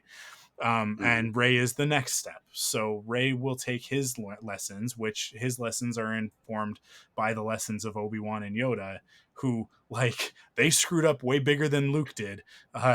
So and we don't get mad at them for that because we already knew that. Whereas we think that Luke is supposed to not do that, and then he's supposed to marry Mara Jade, and then Ben Skywalker is supposed to be a character, but that's not canon anymore, guys. Get over it. Move on, or just keep reading those books and ignore the movies. Leave us alone. But it's the whole point is that Rey will do a better job, and when she does, then Ezra and Sabine and Shin and uh, uh, the little girl from Jedi Survivor, they'll all come back, and Grogu, and they'll be like, "Hey, now we're a Jedi Order. Look, it's already we actually already have one. We already have one. We figured it out, We've got guys. one It's okay. already." And then Rey will be like, "I'm the leader now," and they'll be like, "Really? Are you sure?" And she'll be like, "Yeah, because watch this," and then she'll do something super cool. Because she's not. Rey isn't a Jedi. Rey is a Force god, but we'll get there. We'll get there. We had like the people aren't ready for this stuff yet. They're not ready for it yet. Um, I actually think that what should happen is that Ahsoka is actually a Force god, right? She is the embodiment of the sister. That happened in the Mortis trilogy. She Mm. carries that spirit with her. The sister died. That essence transferred into her, which is why we see the the convor associated with her so often, right? Like we saw it in Mando. I She is the Ashla. She's the light side of the Force, right? Um, I think that they need to tell the story in the new Jedi Order movie. Uh, Ahsoka needs to join up with Rey, and then Ahsoka needs to die and pass that on to Rey. Like I think that's what needs to happen. But I think that in order for that story to make sense, that um, the embodiment of the dark side also has to be present, and that is Darth Maul, as far as we know now, right now. Like that, the last character to embody that was Darth Maul, which is a direct connection to the brother because they're both Sam Witwer, right? But that was Darth Mm. Maul. He was the other side of that coin, um, and we need a story that bridges Darth Maul to Ben Solo, because Ben Solo, it like that needs to sort of be the retcon, is that Ben Solo had that essence in him, and that's why Kylo Ren is a thing. But then like that needs to be reconciled and needs to be all brought back into balance, because it's been out of balance since Anakin did what he did on Mortis and screwed everything up. And like to me, the only way that you can explain everything that's happened since that moment, and the fact that like it's just this cycle that keeps perpetuating itself, and they keep building Death Stars, and there keeps being a First Order, and the Sith keep coming back, and all of this stuff keeps happening, it keeps reoccurring, is because that's never been put right. Right? Like like the father Mm. is still absent in that trinity, right? And it hasn't been balanced. The Force hasn't actually been balanced. There have been things that have like created times of peace, but they're like they're almost like too peaceful, and then like too dark, and then like it's still not in balance, right? Like balance doesn't mean that everything's good and nobody gets hurt ever. It balance is what Luke talked about in Last Jedi, where it's like everything is, like there's violence, but that violence leads to new life and all of that sort of thing, right? Circle of life stuff. Mufasa. Oh.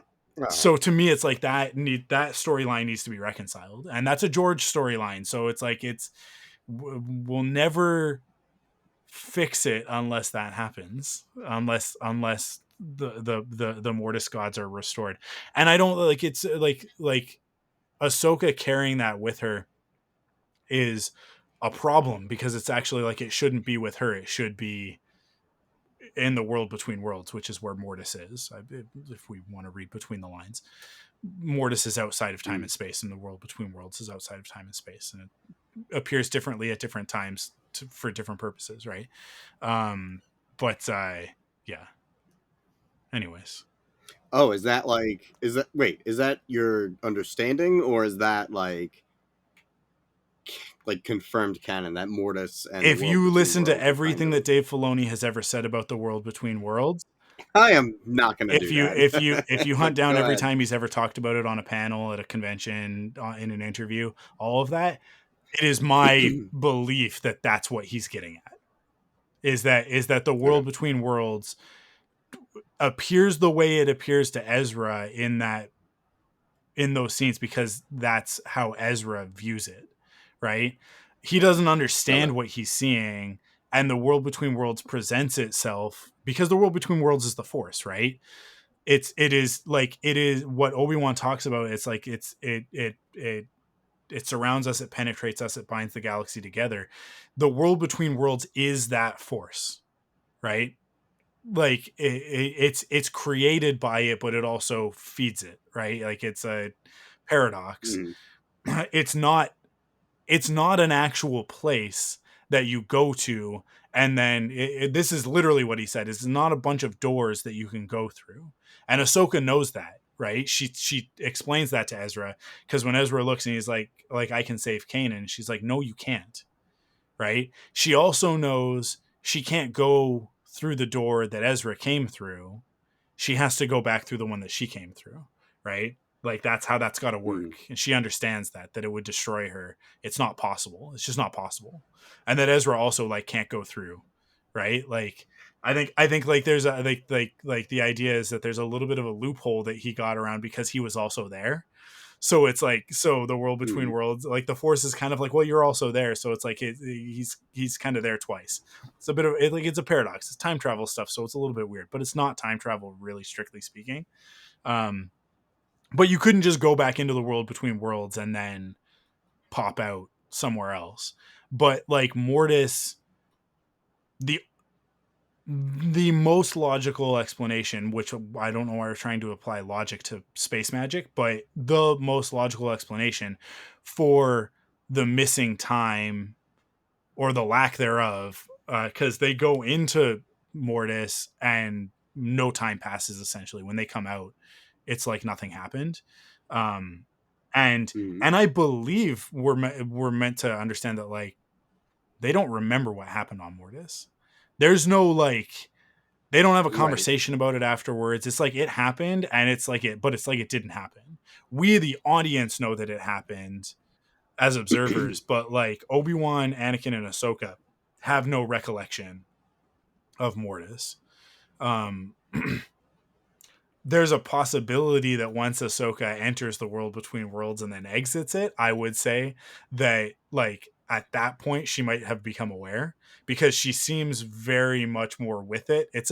And again, like this is, if we're reading between the lines on things that Dave says, and he talks about Ahsoka in the way that Gandalf is talked about, like Gandalf dies and is reborn because he's an immortal being, right? He's an angel basically in that mythology. So he can't be killed. He can only like his energy can only be transformed into something else. He comes back as Gandalf the White, and when he comes back as Gandalf the White, he has an even greater understanding of the way things are, right? He's even more wizardy than he was before. And Ahsoka, I think, after what she goes through on Malachor, is it Malachor? Yeah. Yeah. No, Malachor's the other one. Right. Yeah. Wait a minute. Whatever. You guys know which planet I'm talking about. When she fights Vader, Yeah. and she gets pulled through that, but and then survives and all of it. She's gone into the world between worlds. I think that when she comes out, she is ascended. She's Ahsoka level 2, right? Um, but and the interesting thing is that when we see her in the epilogue to Rebels, we see her as Ahsoka the White, right? Like we see her in that outfit with the scepter and all of Yeah. that, and then we see that scene recreated in this. She is not that character, which is very interesting. Like it's a retcon for sure. It's a retcon because it's just like we have a story to tell, and this story is going to be a little bit different. But then I think what Dave originally intended for that character, which I do think that he was going to use Ahsoka in stories moving forward in the way that Gandalf is used in Lord of the Rings, which is that like Gandalf comes and goes from the stories at his own leisure, right? Like he just like he shows up and then he just disappears and is like, I'm gonna go do another thing, and then he comes back, right? Like and there's no explanation for it because there doesn't need to be, because he's a wizard, right? Like, and I think that Ahsoka is going to be the same, where it's like, well, she shows up in Mandalorian for this and she shows up in that, so there's like remnants of that. But I think that because the show is Ahsoka, it's like he had to kind of nail that down a little bit and be like, okay, we're not going to do that, so we don't see her in that outfit. Right. But yeah, it's I don't know. I still think like sort of her attitude towards things, this aloof attitude that she has, is a result of that sort of um wizard like experience of having died and come back.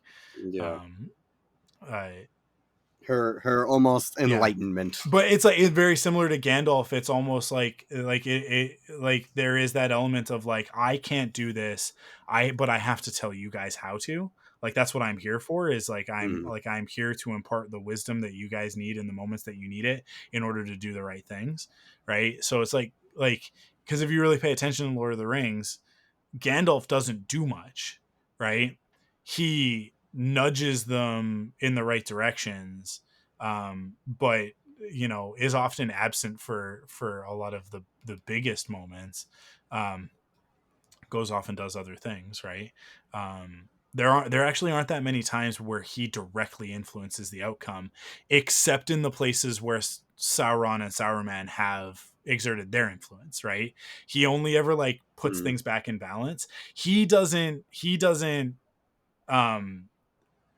make the oh man, what's the king's name of Rohan? I can't, man, I am not a huge, like, I'm not the biggest Lord of the Rings nerd.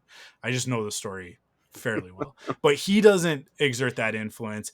All he does is I mean, like, he hits Wormtongue with the staff or whatever, right? But then like what does he do? Like, doesn't he like basically heals the king, but then it's Aragorn who has to be the one to change his heart, right? Like in order like to convince him to show up Yeah. at the final battle, right? It's not Gandalf doesn't say the thing that needs to be said. It has to be the king of men who does that work, right? Like he leaves it to Aragorn to do that. So it's like that's where like I'm kind of drawing that connection between Gandalf and Ahsoka in that way, right?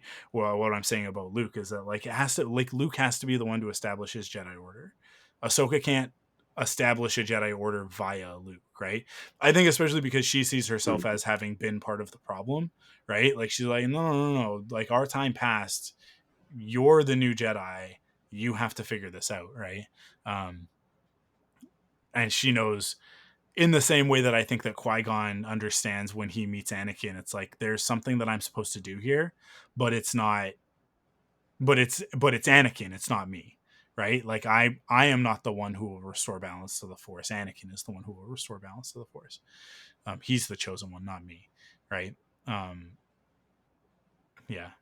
I don't know. We are all over the place, and there's so much about the episode that we haven't talked about, and we have talked for 2 hours. So, Oh my I well, god. an hour and 45 minutes, basically.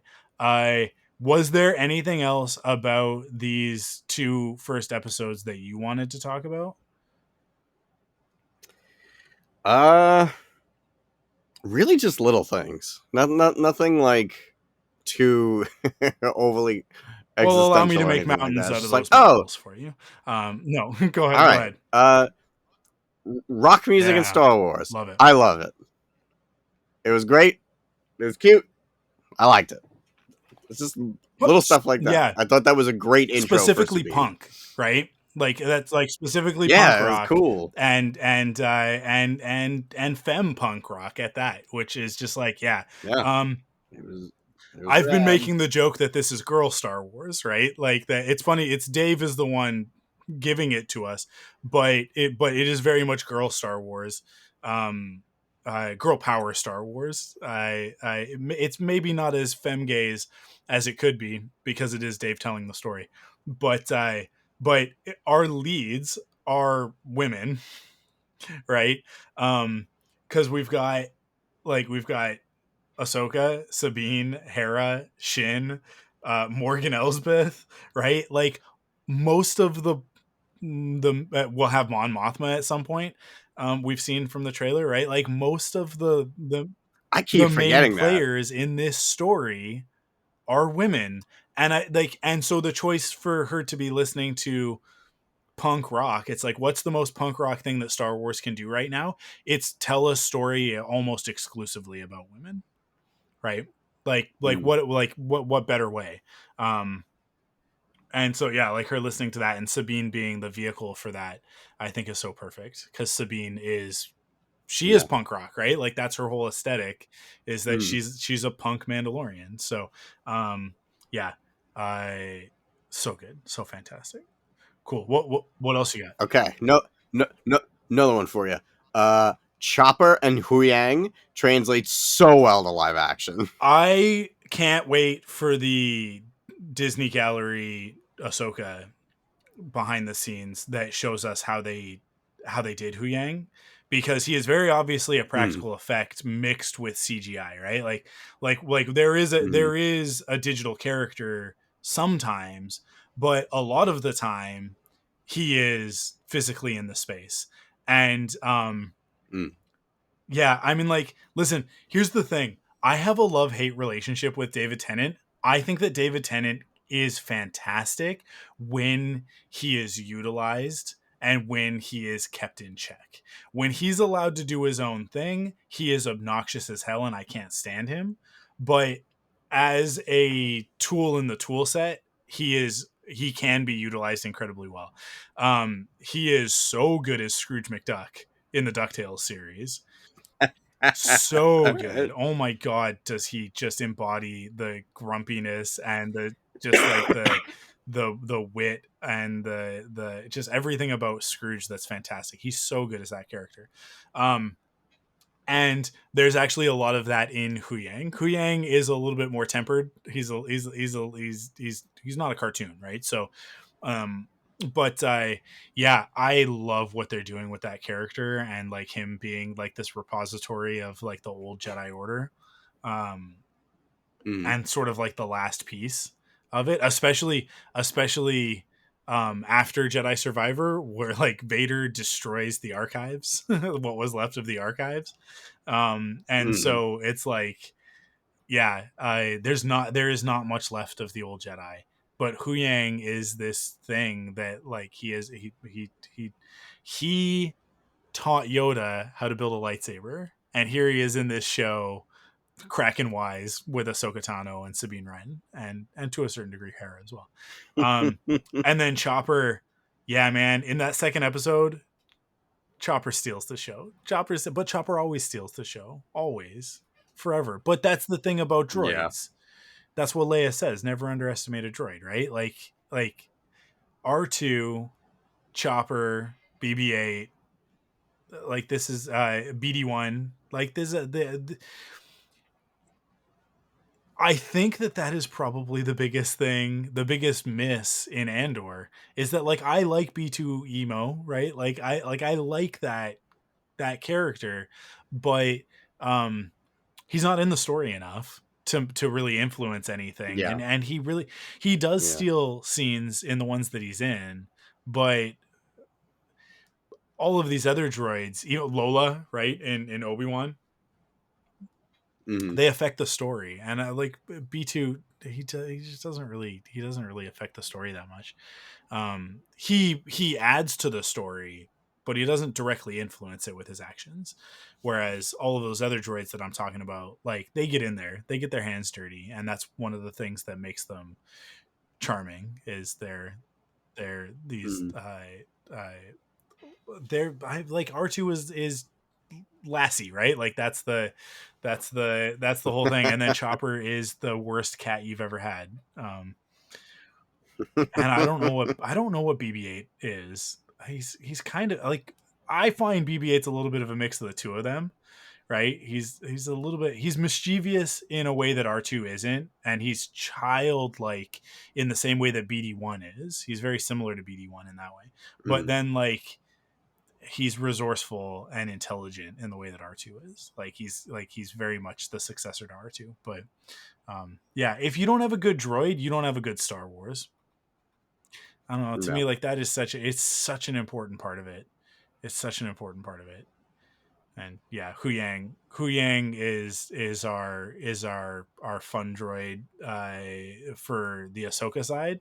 But when we get Chopper, it's just like, oh my god, guys! It's like, it's just a reminder of how great Star Wars can be. When Chopper's like, I love it. It's like he's like, because we just have to we have to interpret what he says, the implication of what Hera says back to him. It's like, I didn't touch your stuff.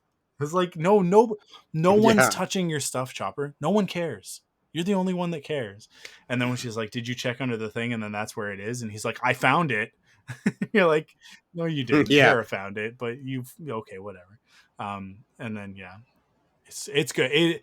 The what you said at the beginning, right, is that like they nailed these characters. Um, I Yeah. couldn't agree more. Carl messaged me and he's like, I'm not feeling the Ahsoka of it. And I was like, I don't know, man. Like, I can't, like, I'm not there with you. I think that they absolutely have captured the essence of these characters. Now, Ahsoka is in a very different place in her life in this series than she was in even Star Wars Rebels, because of what happens to her in Star Wars Rebels, right? Um, but to me, it's like organic. It makes sense to me that she is where she is. And Mhm. then even more so, this storyline with Sabine and the two of them having tried this thing and having failed at it. Um, like it tells me even more about who Ahsoka is Mhm. at this point in her life, and why she's made the decisions that she's made, why she says what she says to Din and Grogu in Mandalorian, and what she says to Luke. Like, it's all informed so much by this relationship that we're gonna get to know more about. Which Yeah. I always say it, like, the best Star Wars makes other Star Wars better, right? Like, that's what makes a great Star Wars story. And as long as you accomplish that, then you've made Star Wars, right? Like, if your Star Wars exists and doesn't do anything for the rest of the wider galaxy, and I don't go and like watch this other thing and then like think about your character, or think about, or like makes me think about that character in a new way, or they're like a different perspective, then what was the point of you telling that story?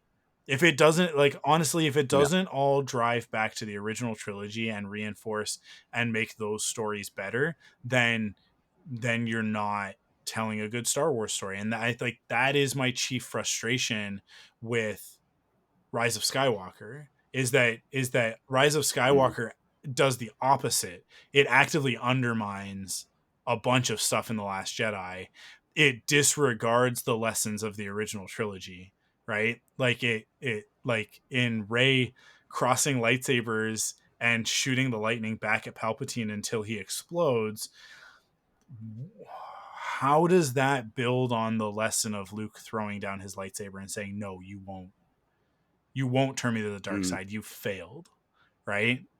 It's like, no, like, she does everything that Palpatine told her she was gonna do, and then somehow it doesn't go the way that he said it was. Like, he literally says in that movie, like, you come here, and then like you kill me, and then like kill Hey, me, kill me, will you? and then I'm gonna take your body, and I'm gonna be you, and then I'm gonna be super powerful. And then she does it, and it doesn't happen. It's like Okay.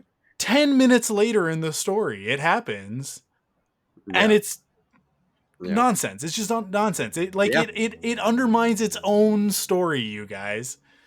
Anyways, the dagger is gonna lead us right there. How? Well, I'm gonna put it up against this thing, and Oh it's God, gonna what? don't, man, don't even get me started on that The dagger could have nonsense. been cool. Sure, give us an ancient Sith dagger. It's a MacGuffin. It can be translated, and the translation is point the dagger at a thing, right? Enough. It Yeah, should be enough. The translation is enough. it That's should it. have just been like the thing is here, right? And it's like, okay, well, where's that? Yeah. Anyways, and then you got to write a whole book. You have to write a whole book. And this is the thing, is that Shadow of the Sith is a successful Star Wars story, because what does it do? It does successfully explain. Now, I didn't finish it because I couldn't be bothered because it made me mad. But some people like it. They say it's good. But some people say all the Star Wars is good. And I don't know. I can't trust any of them. It does successfully explain that the dagger wasn't ancient, just the Sith language on it was ancient, but that Ochi had the dagger made like 10 years before the events of Rise of Skywalker. So it is reasonable to expect that the throne room would be at least close to where it was when he saw it, but it's not reasonable to expect that Rey would stand in the exact same spot where he stood when he was like, and this is where we're going to make the dagger. This is the picture that I'm going to take, and then you guys are going to make this dagger for me. But anyways, like I said, I haven't actually finished that book, so I don't know exactly how that goes down, but like, yeah. And then Ray's like, I'm just going to stand in this completely nondescript place on this hill that we just happened to crash in front of. And I'm like, and also, I'm like, why did they crash? I don't even remember. Why did they crash on the planet instead of landing? They can't just. I've only seen that movie once. I You've don't only know. seen Rise of Skywalker once? I wish I could say that. I Yeah. wish I could say that. But you know what? I've only It's seen it once. Kara's favorite Star Wars. Oh no. And it's purely because it is like 100% race story, right? There are no B plots. There's no, like, they don't split off and do their own thing until the very end of the movie. But like 95% of that movie is Rey, and she likes Rey, so she likes that movie the most, just because she likes spending time with Rey. I don't fault her for it. She's also 7, so like, and we also haven't watched it in like a year, maybe more, Okay. but yeah, anytime we go on Disney Plus and it's like, let's watch Star Wars, she always watches that. But I will say this: we watched the first episode of Ahsoka tonight, and the episode ends, and was the amazing closing credits music, the best. Listen, all of these Star Wars shows have had killer music, right? Like, that is one thing that we can say for sure, is that like the music in all of these shows has been like unbelievable. This music coming from Kevin Kiner which is very surprising to me, because like, I think he's done some good stuff over the course of his career with Star Wars, but he's never really done anything that like has blown me away. This is one of my new favorite pieces of Star Wars music, over the credits. So Wow. we finished the first episode and the credits are playing, and I asked her, I'm like, you like it? She's, yeah. So you want to keep watching it? She's like, yeah, not right now, but yeah, we'll watch. And then we sit there for a second, and I'm watching these credits playing. She's watching it. She goes, Dad, do you remember Clone War? No. And Tell me more. I'm like, the Clone Wars? And she's like, yeah, the Clone Wars. I'm like, yeah, you know that I podcasted about every single episode of that show, right? Like, that's how I started podcasting. And she was like, oh, no. I was like, yeah, I know the Clone Wars. I know the Clone Wars very well. She's like, cool. Can we watch that?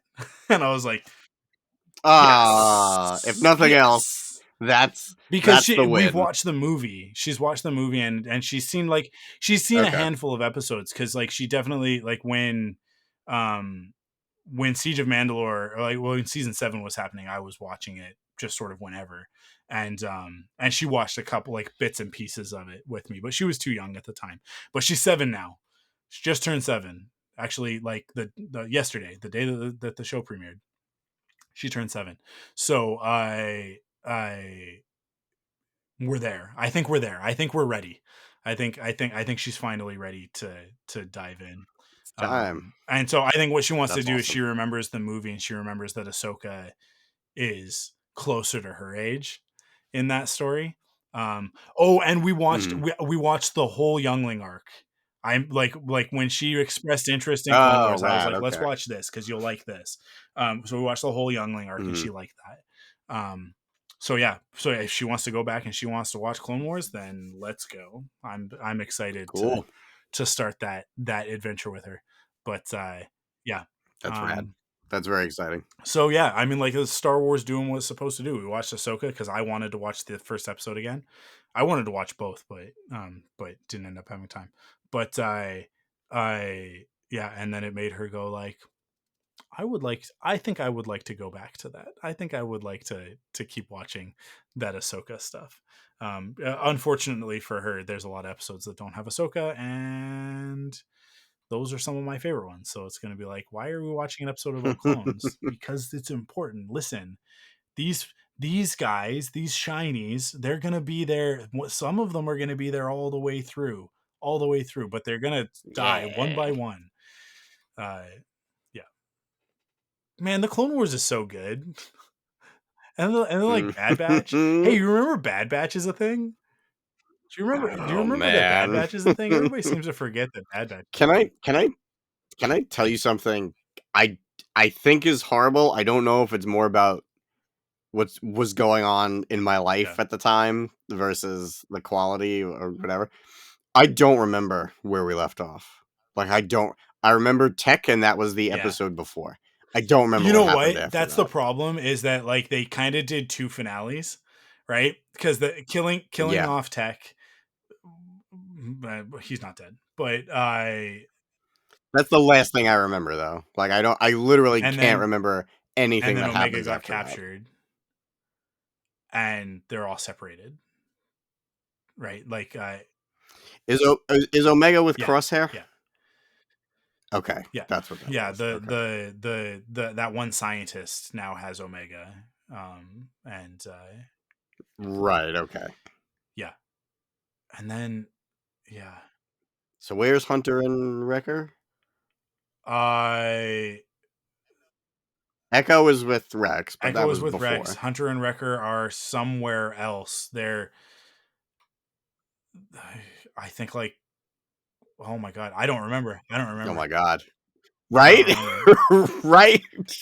Oh my god. But I was trying before to remember. I they was like, I don't want to look this up. I really want to give this like they a day or got two to see if I can pull they this.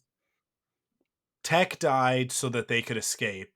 They escaped, but then Right. I think they got ambushed before they could get out, and they took Omega, and so Hunter and Wrecker are like, they like wake up and Omega is gone. I'm pretty sure. I'm pretty sure. Anyways, we have a few more months to worry about that, before we have to get caught up and podcast about it again. Good stuff. Okay, I think we did it. That's a Star Wars episode. That's a Star Wars podcast. I I got I Okay, got you one got more one more. question for you, Okay. and it's not it's I'm worried it might be Okay. a loaded question. Uh Hmm. what do you think about Yeah. Disney Plus finally releasing some of these shows on physical media? Yeah. I wish they weren't steel books. That's that's Is it. that it? I meant more in the terms of like they've just been holding on to Yeah. them for so long that now season 1 and 2 of Mandalorian Uh is okay. going to be So out there, and Loki and WandaVision, right? I here's the think those are deal. the Here's the 4 deal. seasons. This is because of the strike. That's why it's happening. Yeah. Yeah. Really? Yeah, because Oh. think about it. They need to generate revenue. This is something they've been holding in their back Mm, pocket. I mean, like, I think that by Bob Iger, look, you can true. say whatever you want to say about Bob Iger and his morals and the way that he runs things. He is a very, very shrewd businessman. He has been intentionally Mm, holding back on these things. He's not stupid. He mm, knows that they can make money off of it, right? yeah. But it was an ace card that they've got, that Disney has, that other Yeah. platforms don't necessarily have, right? The Disney Vault has always been a thing.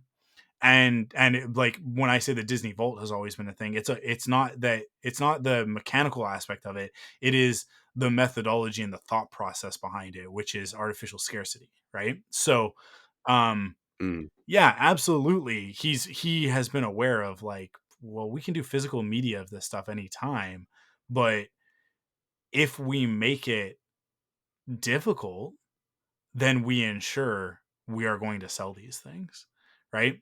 So now they are in a position where they're like, okay, so in a few months, like, we are like, there are things that are supposed to be in production right now. They are not in production right now mm, because of the strike, which means that at a certain point there will be a drought, right? It happened with the last strike. Um, and like with the last writer's strike, and this one's worse because we got the actor strike as well at the same time, right? So, like, there are a lot of things mm, that just cannot be made right now, and so that means that 8 to 12 months from now, like, we're gonna hit a point where it's like there was stuff that was supposed to come out. Now, the other thing that they did that was a response to this was that they shifted the schedule for everything, right? So all of a sudden things moved, and they're like, oh, well, it's just production timelines. That was BS. That was because they knew that the strike was coming. They knew what the repercussions of that were mm, going to be, and they were preparing. That Bob Iger's job is not to make good TV shows or movies or theme park experiences or merchandise. That's not his job. His job is to make sure that Q1, Q2, Q3, and Q4 all have things that drive revenue, right? That's his job as the mm, CEO. And you can be mad at him for that if you want to, but that's the reality of what his job is, right? Um, like, strategically as a CEO, that's what he's supposed to do. He's very good at it. That's why they brought him back, right? Like, that's why they throw billions of dollars at him, because he is very, very, very good at this stuff. Um, it's not consumer friendly all the time. Sometimes we get lucky, and what he wants to do strategically is good for us as the consumer. And so every once in a while it feels like Bob's on our side. But Bob's never on our side. He's not even on his own side. He is on the side of the shareholders always. That's the job of being a CEO. If you have a problem with that, then just stop consuming products made by corporate entities.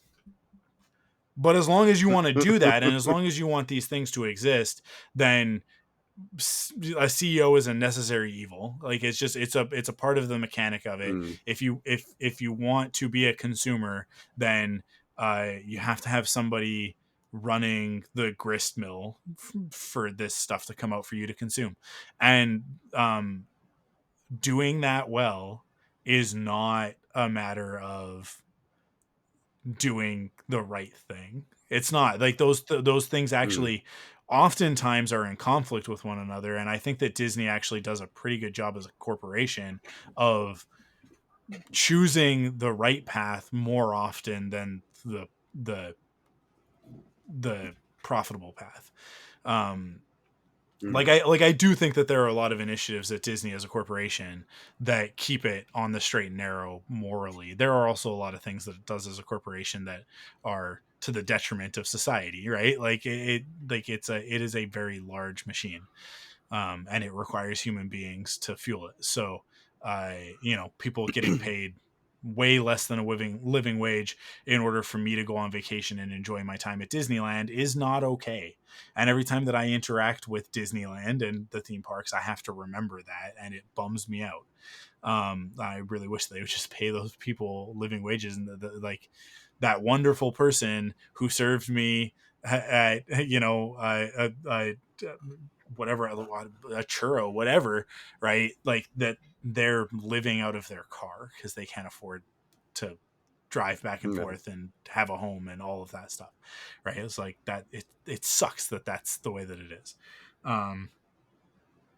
But somehow we reconcile these things. And we just go, but the churro's worth it. I so yeah, like this is the all of that is to say that like this is absolutely a strategic move in the midst of this strike for Disney to generate revenue without creating new content. It doesn't require actors or writers, but it is a new revenue stream. So, don't worry guys, when do they release? I don't know the release date of them. They're all sort of next year, right?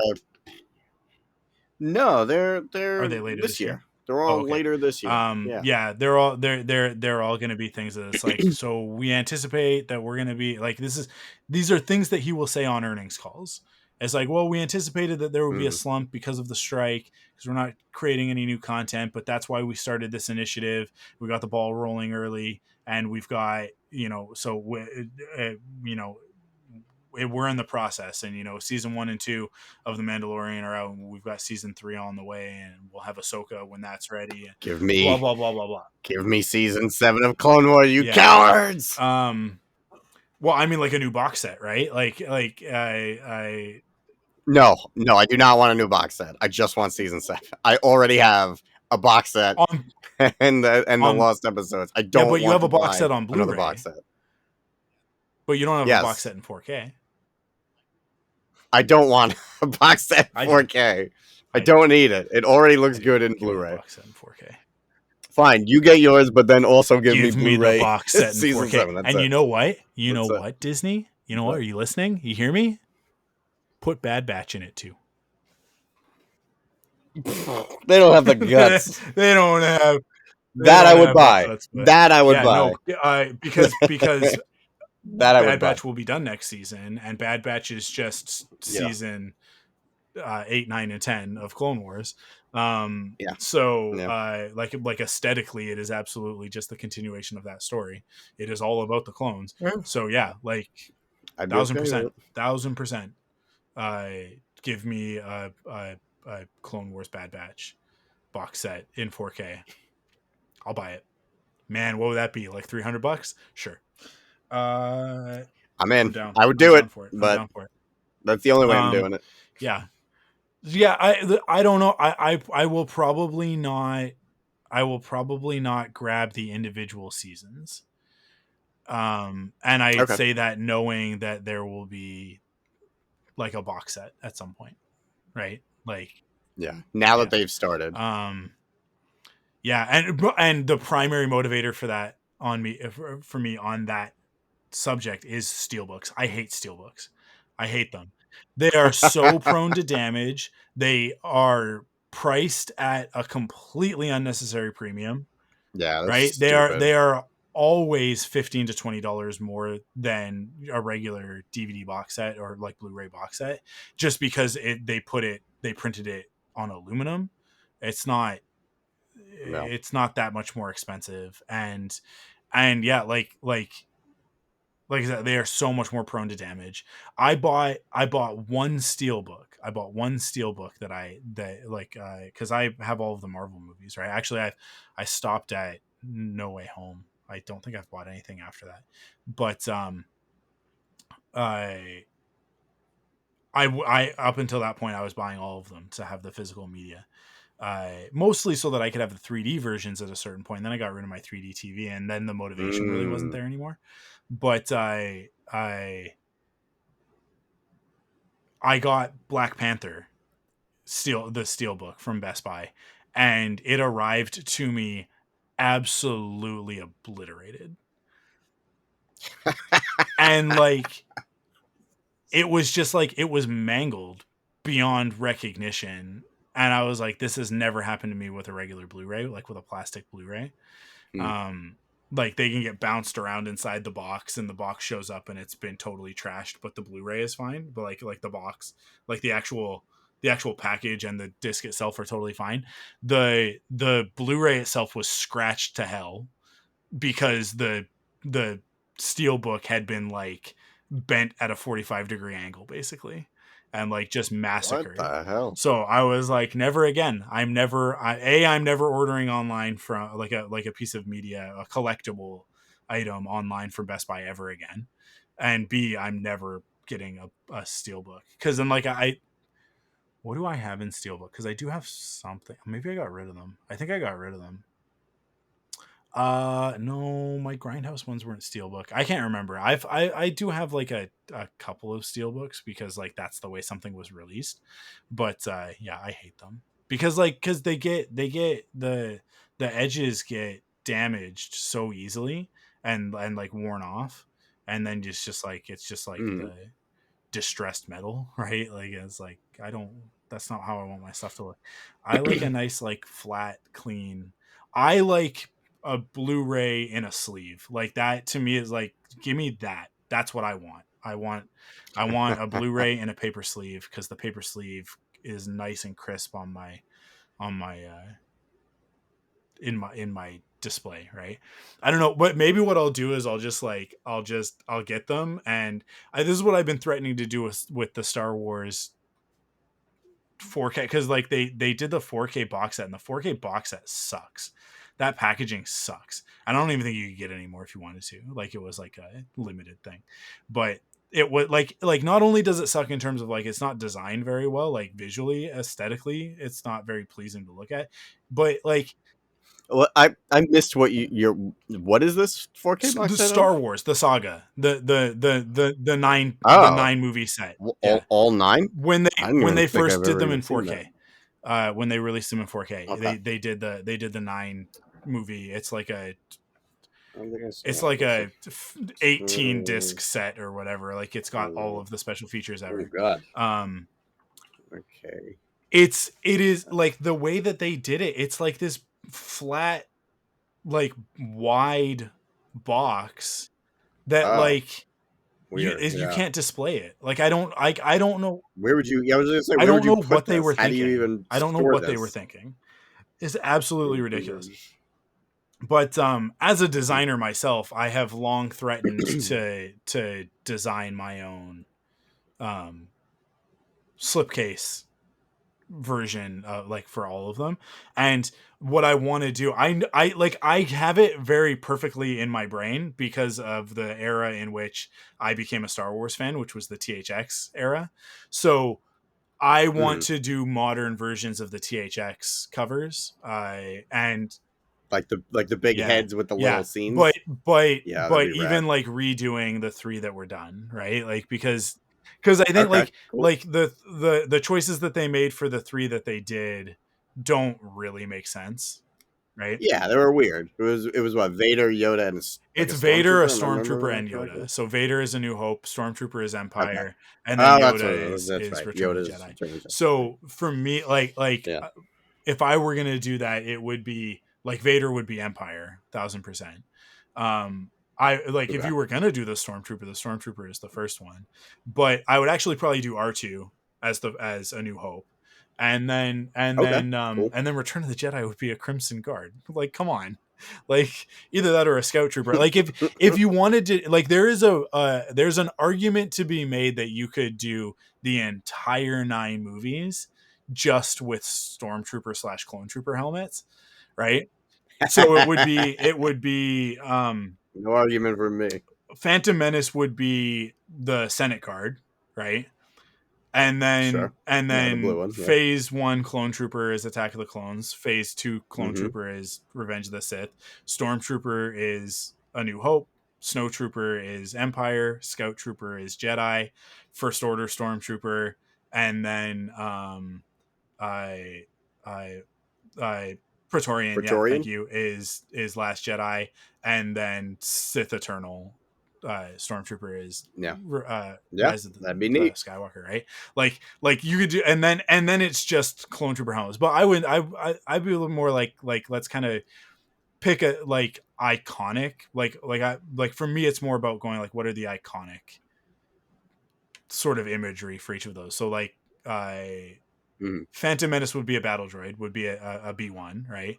Um, Attack of the Clones is a phase 1 storm clone trooper, and then and then I would do Grievous for Revenge of the Sith. Yeah, I had the And same then thought. like I I had the said, same like I thought. would do R2 because R2 is the main character of A New Hope. I don't care, fight me about it. Um, and then Vader, and then the Crimson Guard, and then yeah, and then I would do the First Order Stormtrooper probably as the uh, Force Awakens, a Praetorian um, for Last Jedi, and then although I don't, maybe I don't know, is there something better for Last Jedi? Not really. Those guys are so iconic. I don't know. It's hard because like but and then I would do Kylo Ren's helmet for Rise of Skywalker. That one's easy. The fractured helmet, even though it's dumb, it's like it's very Yeah, iconic in the movie. it is Um, iconic to that film. uh, Yeah. but yeah, probably something like that. I don't know. Maybe I switch out that First Order Stormtrooper for BB-8, but I yeah. So I would do that for the front covers, and then do the text treatment in the way that they did it for all of those movies, right? Um, Mm. but not with the colors, no colors. It would just be like it would all be uniform. I I and then the back cover would be a planet from each of them. So like the bottom, there would be like I would put the crawl, and then like the planet, like whatever, not the planet necessarily, I guess, because like whatever it pans down to or pans up or sideways, whatever. Mm. But yeah, like that would be uh that like if I could do anything, if I had any resource and I could just like go to Lucasfilm and be like, make me these assets. The thing that has always stopped me is just getting like high res assets for those things that I want, right? Like for Yeah. those elements, Yeah. like getting the helmet or character or whatever. And then the planet is the hardest one. It's like I would need somebody to Yeah. basically like model those in 3D for me. And like Revenge of the Sith is so hard because that's Coruscant with all of the starships, right? Like you would Mm. have to see the battle Yeah. in Yeah. order for Battle it of to work, Coruscant. Yeah. because Attack of the Clones is also Coruscant, but it would be Coruscant, and then I would have the upside down Naboo starship, the Padme ship, Oh, but it would neat. be Okay. upside down because that's how that movie starts, right? Um, Mm. yeah, I've put a lot of thought into this, and it's just Yeah. Clearly, this was all in the it's chamber already. So It it's was one all of those ready to things where it's go. like I would do that, and now I'm thinking like I could just buy the steel books for Mando and just make my own box set. Like I'll just make my own There you box go. and slip covers and whatever. And that's easy because there's so many assets online. Like, but because of all of the concept art, it's so easy Oh to yeah. find high Yeah. res concept art, like print. Not maybe not quite Mm. print quality, but I could spoof it. I could spoof it and get it to work. I'm Yeah. good at what I do. But yeah. Um, And modest yeah. too. Well, I'll be modest about things that are worth being modest about, but like There you go. why would I charge people money to do the job that I do if I wasn't good at it? That Right? is fair. That's how That I've is always felt fair. about that. Is like they're You I'll raise be a very modest about important podcasting. I don't think that I'm point. the best podcaster who's ever lived, even though I've been doing this longer than most of the most famous podcasters. But whatever, that's fine. Um, I am not the best podcaster, right? I'll be modest about that, but I also don't make any money off of this. So, like, obviously, I'm not the best, or I'd be rich. Because there are some very, very rich podcasters. Some of them were rich before they started podcasting, and I feel like that's cheating. They were rich and also Mm. famous before they Okay. started podcasting. Okay. But, anyways, that's neither here nor there. That's No, not their it's fault. not. It's That's not. not their fault. We did it. You did. You that was We you. did. We That did do last it. question was opening a can of worms, but I was yeah. worried it would be, but I was like, I gotta bring it up. Yeah, I mean, like I ranted about Bob Iger, and then I talked about my version of the DV of the Blu-ray slipcases, and yeah. Cool, cool. My favorite, just on closing, my favorite DVD set that I have is my Jurassic Park trilogy DVD set that they did in the early 2010s, I want to say, long before Jurassic World was going to be a thing. And it is the box is a It's the gate, and it opens with like two flaps on Ah, the front cool. of it, and then the DVDs are in like little slip things, like little sort of envelope slip things inside Okay. of that.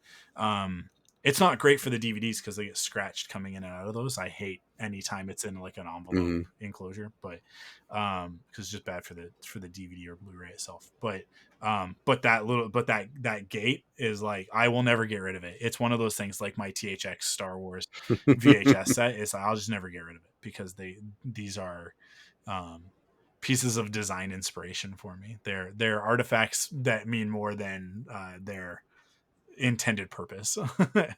Right. But yeah, so stuff like that is cool. But just doing a steel book is Similar, whatever. similar to yours. Mine is the real Ghostbusters full set. It's just the Mm. firehouse. the Yeah, yeah, The yeah, yeah. box is the Yeah. firehouse. It's like there's a little hologram Slimer in the window. I was like, So I love this. I This have is perfect. 4K Ghostbusters, the movie set that they did after Afterlife. That's like the box. Dude, don't talk to me about that. I got so screwed Oh, over by really? that. I have that one, and then I have the flux Yeah. capacitor 4K Back to the Future set. That Mhm. includes, it is the complete Back to the Future set, and this tells you how big of a nerd I am. It includes the animated series, uh, which I have watched Oh, all okay. of. It's not great. It's not great. That's neat. It's good, but it's not great. Okay. All right. All Um, right. yeah.